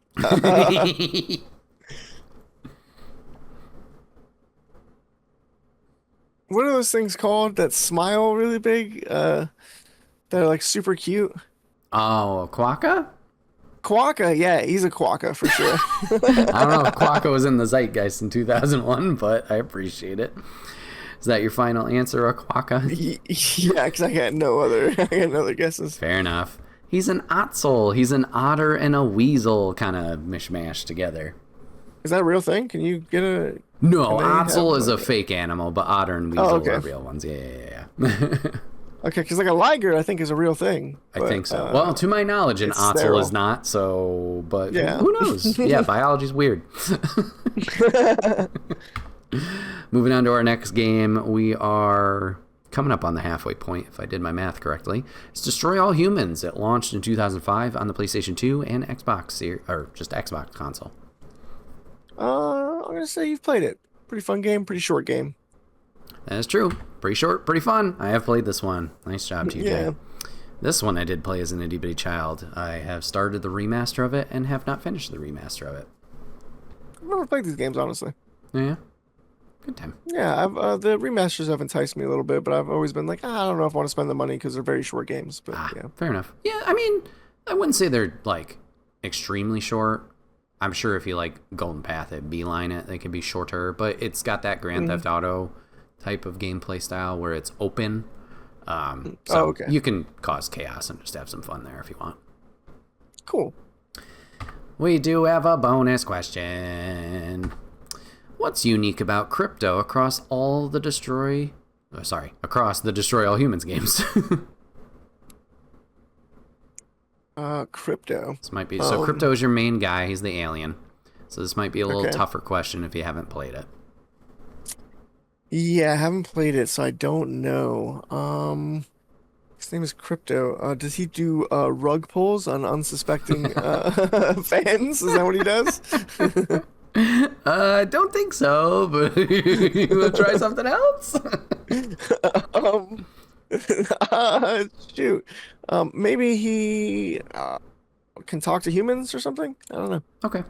Good guesses. Sadly, a little off. They're all different clones of the same guy, the same alien. Oh, okay. Yeah, so I tried to remember if this was a specific gameplay mechanic, and that's how they explain, like, if you die, how he can just come back. But apparently that's not the case. But across the different games, it is different clones of this alien. So spoiler, at the end of Destroy All Humans 1, I think he gets captured. In Destroy All Humans 2, it's that clone going back to Earth to try and avenge him.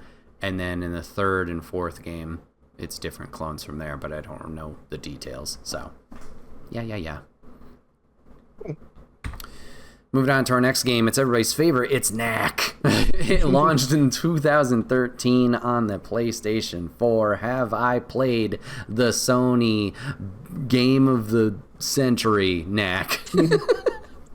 I think you have played Knack because I think you got suckered into the marketing when you got a PlayStation 4. I think you bought into the hype and you got it. But and even though it is a short game, I still don't think you finished it. 'Cause I don't think it's a very good game. Despite its length, I don't think it really encouraged you to push through. Okay, so your official answer is Backlog? Backlog, yeah. Okay, you are correct. This is in the Backlog. I will give myself a little bit more credit. I did not fall for the marketing. I did think it was very, very cool, all the pieces kind of coming together and stuff like that. But I was late to the party with this one. And yeah, I tried it out, and yeah, it's a solid okay. Not okay enough for the, like you said, the motivation to finish. Yeah, exactly. Doing good. On to our next game. It's Cat Quest. It launched in 2017 on PC. TJ, have I played Cat Quest to completion? It plays like classic Zelda games, if I'm not mistaken. And you do love cats and you do love indie games, but I don't know that you like classic Zelda games. So I don't think that you finished this, actually. I think it's in your backlog. Okay, Backlog is his answer. The official answer, however, is played. I have played Cat Quest. Yeah, just top down, hack and slash, beat 'em up. There's not too much Zelda puzzles, to my knowledge or remembering. Okay, I thought it was a Zelda clone. No, yeah, it's okay. Like, they're fine games. They're not anything that's gonna be breaking the bank or whatever, in terms of difficulty or anything. And then towards the end, there's some harder stuff, but yeah, it's just all hack and slash. Okay. Bonus question about Cat Quest, though. As you can see, the little dude in the back, it's kind of got a medieval setting. What gimmick or character theme do the cats follow in Cat Quest 3? It's the quest for milk. So I have no idea. So, like I said, in the past one here, they were medieval. So they're medieval themed in 1 and 2. So do you think they stuck with the medieval route for 3, or do you think they went a different theme for the cats and the setting? That's what you mean by theme? Yeah, sorry. Gotcha. I think I think they went with steampunk in the third one. Steampunk. They went crazy with it. Steampunk's a good guess. However, it's pirates. They're little pirates. Oh. Yeah. I have not played Cat Quest 3 yet, but I am excited to jump into it at some point. On to our next game. It's Bastion. This launched in 2011 on the Xbox 360. Once again, apologies for all the indies. Bastion, great game. One of the classic Hallmark indie games that like really kickstarted the genre. Yeah. I don't know that you finished it though. I think it's in your backlog. You would be correct, good sir. This is in the backlog. I have started up Bastion many, many a time, and for some reason I just jump off at some point and get distracted. So yeah, sadly Bastion is in backlog, but like you said, great game. Yeah. I do have a bonus question about Bastion. Sure. Bastion's developer, Redacted, went on to make this popular roguelite. Hades. He remembers, folks. It is Hades and Hades 2. Congrats. There is a second opportunity for a bonus here. Okay. Do you know the dev name? Oh, hold on. Yep. It's in there somewhere. Hold on. Shit. Sucker Punch? You're right with an S. That will be my hint. Sucker Punch is AAA, by the way. That's not indie. Yeah. I don't know why I guess Sucker Punch. Oh, good. Stick with the S. I give up. I can't think of anything. No worries. It's Supergiant Games. Supergiant. Yeah, that was it. Yeah. Did you know that also Hades was the first of their games to get a sequel? Other than that, it was all just individual titles. Yeah, I did know that. I've actually played a couple of the previous games before Hades as well. They've had some good ones. So. Nice. Very cool. On to our next game. It's Kingdom Hearts Dream Drop Distance. It launched in 2012 on the Nintendo 3DS. TJ, you know I like Kingdom Hearts, but have I played Dream Drop Distance to completion? Was it, can I ask a qualifying question? Sure, absolutely. Did you own a 3DS? I did not, but I owned a 2DS. When did you get the 2DS? Late. Yeah, that's what I figured. Most people who were trying to get in the 3DS library later on would just get a 2DS. I think it was around, X and Y's launch is when I got it. Pokemon. I think that your love of Kingdom Hearts would have been enough that you, once you had the 2DS, you would have got the backlog for it. So yeah, I think you played this game. Sorry, bud. It's in the backlog. It's one of the spin-offs I haven't played. It is part of the collection that I've showed you. Not the anime. Oh, it's right here. Kingdom Hearts: The Story So Far. Not the AI generated cover one. I think it's part of that too. But so It's technically on PlayStation. I've tried it. The interesting gameplay mechanic with that one is you play as two characters. You play as Sora, who's upside down here, and you play as Riku. And they're based on timers. So you play as Sora until the timer runs out, and then you jump to Riku, and you play as Riku until a timer runs out, and you're constantly jumping back and forth between the two. I kind of didn't like that, so I was like, and I haven't gone back and finished it, but at some point, I probably should.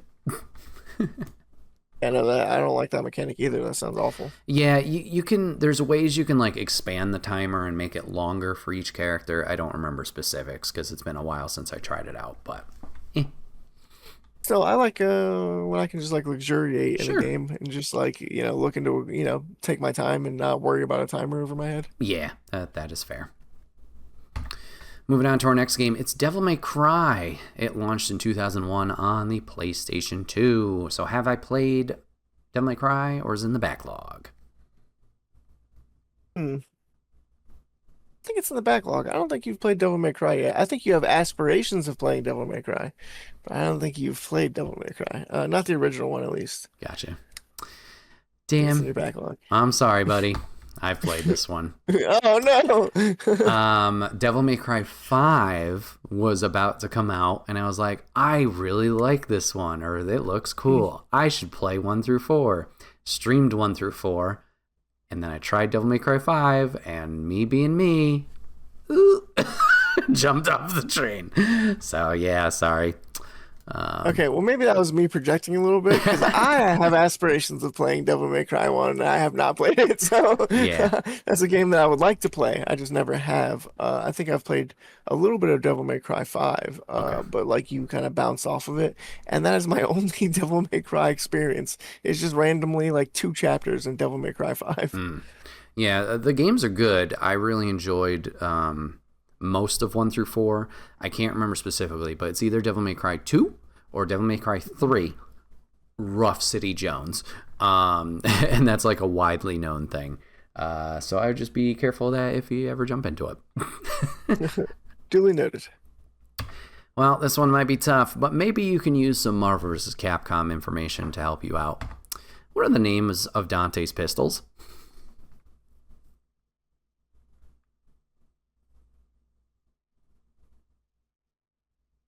You have completely frozen. Oh, okay. Sorry, I was like... Okay, we're back. Okay. So what are the names of Dante's pistols? Yes. Ooh, Ebony and Ivory. Look at that. He knows his guns. Very good job. Yeah. All right, moving on to this next one. Hey, it's a game you just brought up. It's Marvel's Midnight Suns. It launched in 2022 on PlayStation 5, PC, and Xbox Series. Played it, or is it in the backlog? Well, I know it's in your backlog because I know you don't know about the end game content that I just talked about. So, all right, asshole. Yeah. Yes, backlog. Another gimme. That's again worth completing though. Very fun. Yeah. Also, the final mission. Chef's kiss. Very nice. Perhaps another gimme. Midnight Suns expanded their team roster with DLC. Who was added? Oh shit. Okay, so Venom. Storm. Yep. Deadpool. Yep. And Morbius. Nailed it. Very good job. There's the 4. And they're promotional. Yeah, and you can buy a pack that gives you all of the DLC characters, obviously, right? And it gives you a discounted rate for buying that, as per buying them individually. Yep. I went through and I spent more money to get less characters, specifically so I could buy Venom, Deadpool, and Storm without having to get Morbius. Damn. I avoided Morbius that hard, and I spent more money so I didn't have to have him in the game. Jesus. All right, well, at least it was a good game to support. Holy crap. Yeah. Moving on to our next game. It's another indie. It is Toem. It launched in 2021 on PC, Switch, and PlayStation 5. It's a little game where you're a photographer and you're solving puzzles by taking photos of certain things. There's a sequel coming out, I believe, this year. Never even heard of this game, so yeah, I'm gonna say you played it. You are correct. I have played this game to completion. It is another one I highly recommend people play. Nice and chill photography game. Yeah, I didn't know how to describe it, but I was like, this is a bread-ass game. Yeah, it is. On to our next one. It's another OG indie game for most of us. It's Braid. It launched in 2008 on the Xbox 360. While I want to say that you didn't finish this just like Bastion, I feel like I have heard you talk about Braid before. In high regards, I just can't remember what you said. So I'm going to say that you played this one, actually. You are correct, sir. I have played this one to completion. Yes. Yeah. Very good game. There's a bonus question about it. Let's see if you remember about the game mechanics. I don't remember the game. Well, bummer. What mechanic is used to solve puzzles in Braid? Oh, was it like he goes upside down, right? Like gravity changing? No. I'll give you one more guess. Like a time thing. He can reverse time and go backwards in time. There you go. Time manipulation. Yeah, okay. Excellent. Yeah, he can rewind time, and then he has like a shadow form of himself replicate that action while you can do a new one. So you got to use that to your advantage. That's pretty cool. Yeah. Very nice job. All right. I believe if I'm keeping my count correct, we have 10 games left. Yes. We'll see. Next game is Days Gone. It launched in 2019 on the PlayStation 4. Have I played it or is it in the backlog? I think you finished this one. I think this one's in the backlog. Think it's in the backlog officially? Yeah. It is not. I have motorcycled my way all the way through Days Gone. Wow. Okay. Yep. Had a great time with it. Some of the dialogue in that game, questionable. But in terms of the game, very good. Very fun. Okay. Yeah. I never played it, and I heard bad things about it, so I'm glad that you got some enjoyment out of it. It gets a lot of hate. I don't think it's deserved. I don't know if, Okay. like, in comparison to other Sony titles, if it's the quality of, like, a Horizon, Uncharted, like, stuff like that. But I do think it's really good.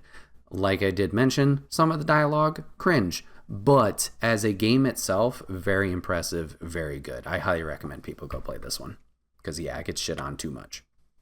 Okay. Speaking of, I do have a bonus question. You can see these guys in the background that, what is the protagonist's name? I don't remember. I'm so sorry, sir. You can see he's running away from. They're not zombies. They're not the undead. What are the enemies called in Days Gone?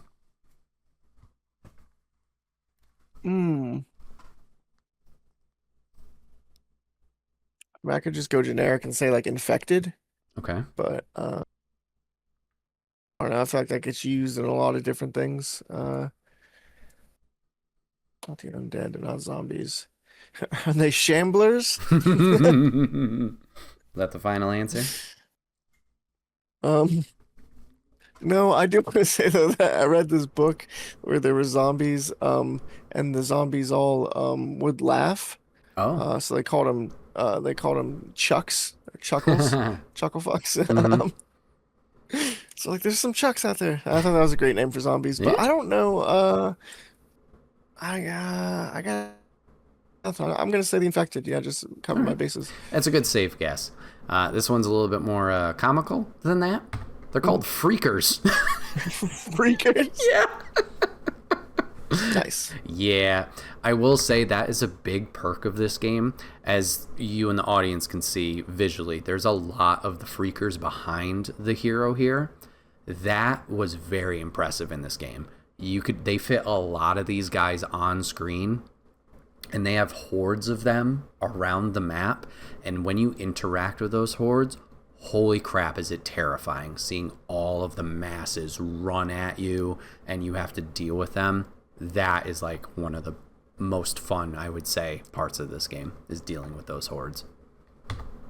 Very cool. That was the appeal of the original Dead Rising as well. Was the amount of enemies on screen. Yeah. For sure. Dead Rising were slow boys. Yeah, and this is fast boy. Oh, yeah, these are fast boys. Yeah. Moving on to our next game. It's Star Wars Outlaws. It launched in 2024 on the PlayStation 5, Xbox Series, and PC. TJ, what do you think? And Switch 2. That's where I own it. Well, like I said, these are launch platforms. Oh, yeah. I think that nobody has ever finished Star Wars Outlaws. I think it's in everybody's backlog. You included. I think it's in your backlog. It's in my backlog. It's in Mike's backlog. It's in everybody's backlog. I think we've all tried this game because like it looks promising. It has good elements to it and things for sure. But I think some of the actual gameplay elements can be a little frustrating at times and unclear. Yeah, I don't know if you've seen it through. It's also a pretty massive game from what I understand too. Definitely. Good call. Get in the backpack. It's a backlog game. Yeah, I enjoyed it. Dipped my toes into it and then ducked out. Oh, I did a different transition for this one, but that's fine. Bonus question. Who's this? What his name? Oh, God. Really testing my knowledge here. His name is Glip. Glip. It's close. It's Nyx. That's Nyx. Nyx. Oh, it is Nyx. Yeah, she does. She says his name a lot too. Yeah. She's always like, Nyx, go over here. Nyx, thank you, Nyx. Well, yeah, you can control him. Yeah. You can get little weapons for you, distract people. He's a good boy. Yeah, he's the best boy. Yeah. On to our next game. It's Yakuza Like a Dragon, launched in 2020 on the PlayStation 4, PC, Xbox One, and Xbox Series. Nah, you haven't finished this game. It's in your backlog. You're correct. It's in the backlog. Yeah. I did try it out. I do enjoy it. However, there was something that didn't click with me, so didn't play it. Is this the one turn-based one? I don't know, TJ. You tell me. What's the biggest gameplay difference from the mainline Yakuza series? Okay, in that case, then yeah, this one is a turn-based JRPG for some reason, while the other ones are like action platform games, from what I understand. Not platform. Is correct. Like these are turn-based combat. The other ones are beat 'em ups. Yep, very good. Beat 'em ups, yeah. Well, essentially, it's not like a side-scrolling beat 'em up, but yeah. Very nice. All right, moving on to our next game. It's the Saints Row reboot. It launched in 2022 on PlayStation 4, PlayStation 5, a Google Stadia, PC, Xbox One, and Xbox Series. So what do you think, TJ? Saints Row's reboot. Did I play it, or is it in the backlog? Yeah, you definitely were rocking this on your Stadia, and I think that's where you completed it. You know what? You have a reverence for the Saints Row franchise, so I feel like you would have played this game when it came out. Maybe you didn't play the original game. You jumped in Saints Row 3 or whatever. But, having played Saints Row 3 when this remake came out in 2022, you were encouraged to play the reboot. So I think you played it all the way through. Nice. Everybody listening, I am so sorry about my audio. The cat took the microphone with him, so I apologize about that. So you said I've played this one, correct? Yes, don't disappoint. Don't let me down, brother. I won't, because I have played this one all the way through. Yeah. So it launched. It came out to bad reviews, and I was disappointed, so I waited on it. But I finally gave it a try years down the line, and I can see why people reviewed it poorly. It's not awful, but it is not what we wanted as Saints Row fans. It's like, it didn't fully click. So it's decent. I have platinumed it, which isn't a qualifier, obviously.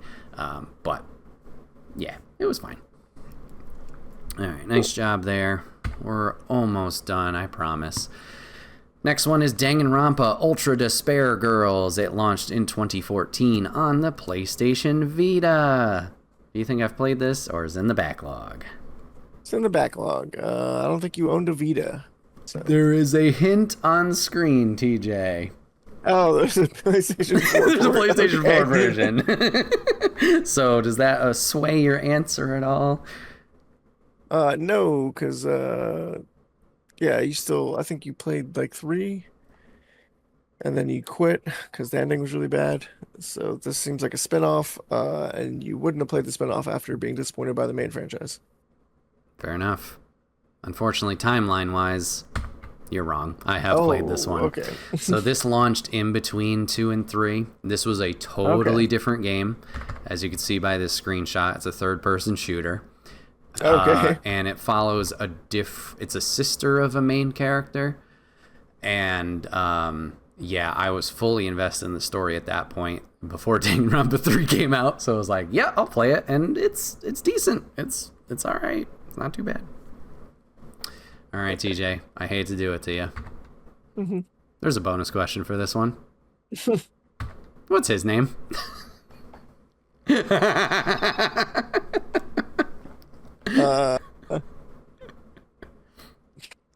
Grug.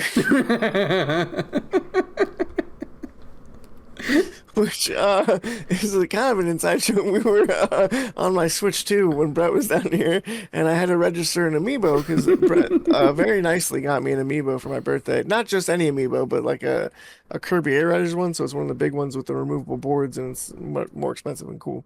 Anyway, you have to register a Mii to the amiibo. The only Mii that I had was a Mii that I created for Super Smash Brothers named Grug. So I... It just popped up. It was very funny. Anyway, I think that's his name, too. I think his name is Grug, because I can't think of any other name. I may call him Grug when I'm mad at him, but unfortunately his name is Monokuma. Yeah, no way I would have gotten that. No worries. All right. What about this game called Moving Out? It launched in 2020 on the PC, Switch, PlayStation 4, and Xbox One. Have I played it, or is it in my backlog? Bitch, you better play this game because you recommended it to me like several times. Okay, so I'm very disappointed if you did not finish it. Fine, I have played it all the way through. But you gotta remember, I recommend anything that I find interesting. Yeah, but you really recommend Moving Out. That's true. That's true. Yeah, great game. There's a sequel out I haven't played all the way through, but that one I platinumed. Next game is Journey, another indie. I'm so sorry. Launched in 2012 on the PlayStation 3. Have I played Journey, or is it in my backlog? I think you have played Journey, yeah. I think I remember you talking about that. You are correct. Played Journey, loved Journey. Was very late to the party on Journey, but yes, amazing time with it. Speaking of Journey, TJ, what is revealed towards the later stages of this game? There's a little twist, kind of, the devs reveal to the player in the later stages of the game, and you actually don't realize it until the very end when credits are rolling. Is it that the other characters that you encounter are actually other players playing the game? I am so proud of you. You are playing with other players. Very good job. Yes. So in the game, you'll randomly stumble upon other individuals, and you think they're CPUs. You can only communicate through like a chirp, but then at the end of the game, it shows you actual gamer tags, usernames of people who you played with during your journey, revealing that there were other players. So, yeah, very cool. Very cool indeed. All right, another indie. It's Nobody Saves the World. It launched in 2022 on in Windows, Xbox One, and Xbox Series. This is from the Guacamelee devs Drinkbox. Have I played it, or is it in my backlog? I feel like you would have liked Guacamelee, so maybe you would have given this game a chance based off the devs, but I've also never heard you speak about this game ever. So I don't know if you've played it. I think it's in your backlog. Well, I should start talking about it more because I have played this game and I absolutely love it. Okay. It's just a few years old, so maybe that's why it's not in the zeitgeist. But yeah, absolutely love Nobody Saves the World. As you can see, it launched on Xbox consoles. I predominantly don't play on my Xbox, so I waited a year till it launched on PlayStation and played it there and just absolutely enjoyed it. And I think it's one you might enjoy too. Cool. Here's a bonus question about it. So, Nobody, yep, that's their name, changes forms in this game with a magic wand. Which of these do they not turn into? So this is a multiple choice question. Okay. Is it A, a mermaid, B, an egg, C, a bodybuilder, or D, a wizard? See, if I'm just grouping like things together, the egg is not like a movable like character, so like that doesn't make sense. That would be out. But also the mermaid would be the only female. I don't know, man. This is hard. I'm gonna say bodybuilder. They do not turn into a bodybuilder. Okay, bodybuilder is his final answer. It was a wizard. You do not turn into a wizard. Wizard! Gooey! So, yeah, here's the cover of said game. You can see the mermaid by the N in Nobody. You can see the bodybuilder on the bottom right. The egg is not present, but yes, you can be an egg. And if you level up the egg form enough, you can be a dragon. So it's kind of one of those forms where you kind of suffer in the beginning, but then you get something cool at the end of it. I was tricked out by them holding up the magic wand in the on the cover. That spelled out wizard to me. Fair enough. All right, TJ, we're almost done. Horizon Forbidden West. It launched in 2022 on the PlayStation 4 and PlayStation 5. Have I played it, or is it in my backlog?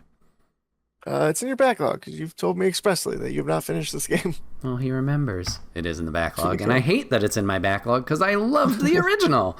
What are you doing? Hey, the original was in my backlog, and I played the first 25 minutes of it and was like, I'm bored and frustrated at the tutorial part, which is unfair of me. I was just not in a good headspace to be playing the game. That's fair. And then I came back to it, but it remembered where I had played, so I skipped the first 25 minutes of learning the controls, so I couldn't figure out some of the controls later, and I was like, fuck, so I had to go back and do it over again. That's my only experience with Horizon Zero Dawn so far. Yeah, so I just need a fresh save at this point and just give it a good crack. It's supposed to be one of the best like open world games. I just never gave it a chance. Yeah. All right, TJ, it is the climax, is the end. This is our final game. It's one of your favorites from what we've talked about. It is Fallout 3. It launched in 2008 on PC, PlayStation 3, and Xbox 360. Have I played this? I I don't think you have finished it. I think it's in your backlog. Official answer is Backlog, and he is correct. Excellent job. Fallout 3 is part of the backlog. Very nice. I think just wait for the remake at this point, the reboot, for sure. Gotcha. Well, TJ, like I said, this is one of your favorite games, so I figured we should have a lot of bonus questions about it. So, strap in. Who are you looking for in Fallout 3? Liam Neeson. I appreciate so much that you said Liam Neeson, because I put your dad, Liam Neeson. Yeah, specifically Liam Neeson. Very nice. Question number 2. The Fallout games have skills via special attributes. What's special stand for? Oh, for fuck's sake, Ozzy. God, why is this so hard? Sorry. Okay, the A is agility. Okay. The L is luck. I'm gonna do this out of order. You're fine. The S is strength. Good. P is perception. Okay. The fuck is E? What is E? Energy. I is intelligence. Okay. Your C is charisma. Mm-hmm. Just need the I think E. the only one I haven't gotten is E. Yeah. All I can think about is energy, but it's not. It can't be energy. No, it's not energy. Endurance. He nailed it. Strength, perception, endurance, charisma, intelligence, agility, and luck. Nice work. Okay. Cool. All right, and the final question. You often can get companions in the Fallout games. How many potential companions are there in Fallout 3? That's a great question. Oh, thanks. I want to say as many as you would think. I want to say probably like 8. He says 8. Yeah. Is it 8? It is 8 exactly. Yeah. Awesome job. The companions you can get are Butch, Deloria, Charon, Clover, Dogmeat, Fox, Jericho, Sergeant RL3, and Star Paladin Cross. Very nice job. So how'd you do overall, TJ? I say you suffered enough. I can give you your score. You got, let's see, including bonus questions, 30 points today. Very nice job. Cool. Out of the games themselves, you got 18 of the 30 correct, so you were on the positive there. Fantastic work. Thanks for playing. I appreciate you dealing with the shenanigans. Well, everybody, we're going to move on to our final section. We're looking to the future. What are we looking forward to playing next, whether it is in our backlog or as a future release? TJ, I'll throw it over to you. What are you looking forward to playing next? Well, I'm gonna have 2 answers, because the real answer is Marvel Tokon Fighting. Hell yeah. It comes out on Thursday, and even though I'm in this gaming slouch, I might actually purchase the game like this weekend. Cool. Just in case they have like a preload available for the game, because I want to be able to play it on Thursday as much as possible, so we can talk about it on the podcast. So that's the real answer. But also, Spider-Man 2. Hey. Spider-Man 2 is what I'm excited for, because I see that it's on sale right now because of the Spider-Man movie. And they just updated it with those costumes like you were talking about earlier, which is pretty cool. I've never played Spider-Man 2. I have played the shit out of Spider-Man 1, though, and I loved it. So I would love to give Spider-Man 2 a chance. Does it have the costume from Spider-Man No Way Home, though, is the question. Far From Home, sorry. Far From Home, not No Way Home. Gotcha. The black and red, yeah, we both like that one a lot. I want to say yes, but we have the power of the internet at our fingertips. There was also something else we were going to look up. Oh, Rogue One DLC. Let's see. Insomniacs. I can spell. Spider-Man 2 suits. There's 92 of them, so I would fucking hope so. Oh my god. Oh, why is the page being... This is going to take a minute. Too bad you can't control F for a suit. Oh, god damn it. Okay, this site's being stupid. Go to IGN. Peter Parker suit. Jesus Christ. Classic, Scarlet, Advanced, Hybrid, Amazing. Into Homemade Spider-Man. It's coming. That's an ad. Get out of my way!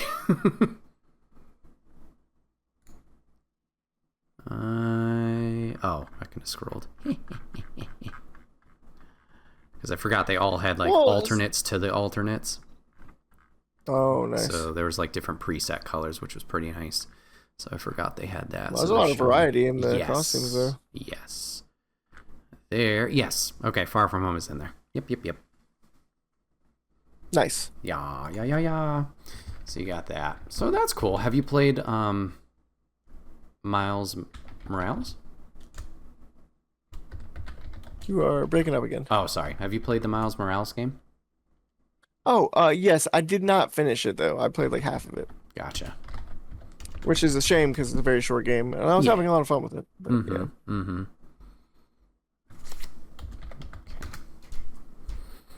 All right. Circling over to mine. To answer your question, for Lego Star Wars The Skywalker Saga, there is Rogue One DLC. But, yeah, it's separate. Okay. All right, that might entice me a little bit. There you go. And briefly, what is my future game? It is one we have talked about actually quite a few times here. It's Marvel's Midnight Suns. I'd like to get back into that. It's just me being like, that's going to take a lot of time. So I'd like to jump back into it because I did have a lot of fun with it. I surprisingly like the XCOM gameplay and the card system, but also surprisingly the like social aspect of it. I didn't think I would like the dating sim type gameplay of that, but I was like, yeah, kind of like it. Bonding with the characters and learning their stuff and whatnot. So I want to give that a shout. Well, everybody, this has been another episode, our 1-year episode of the Relatively Gaming Podcast. We appreciate you guys so much hanging out with us today, giving us a watch, giving a listen, whether it was on YouTube or Spotify. If you guys want to support us farther, remember, please like the episode. Subscribe to the channel so you never miss an episode when they drop Monday at 12 noon Eastern. And lastly, share it with somebody you think would also enjoy the shenanigans that happen here. If you ever want to join in on the conversation, something you want us to talk about in the future, please feel free to leave a comment in the comment section down below, and we'll get to it at a future episode. But TJ, as always, thank you for recording. Thank you for 1 year. Happy 1 year to you of the podcast and all of the accomplishments that go with that. But yeah, thank you, sir. Thank you as well. Absolutely. And appreciate everybody who has viewed any of the podcast episodes. We appreciate you. Yes. We'll let you go there. It's been another long one. Thanks for hanging out, giving this a watch, giving a listen, and we'll see you in year 2, baby. Bye, guys.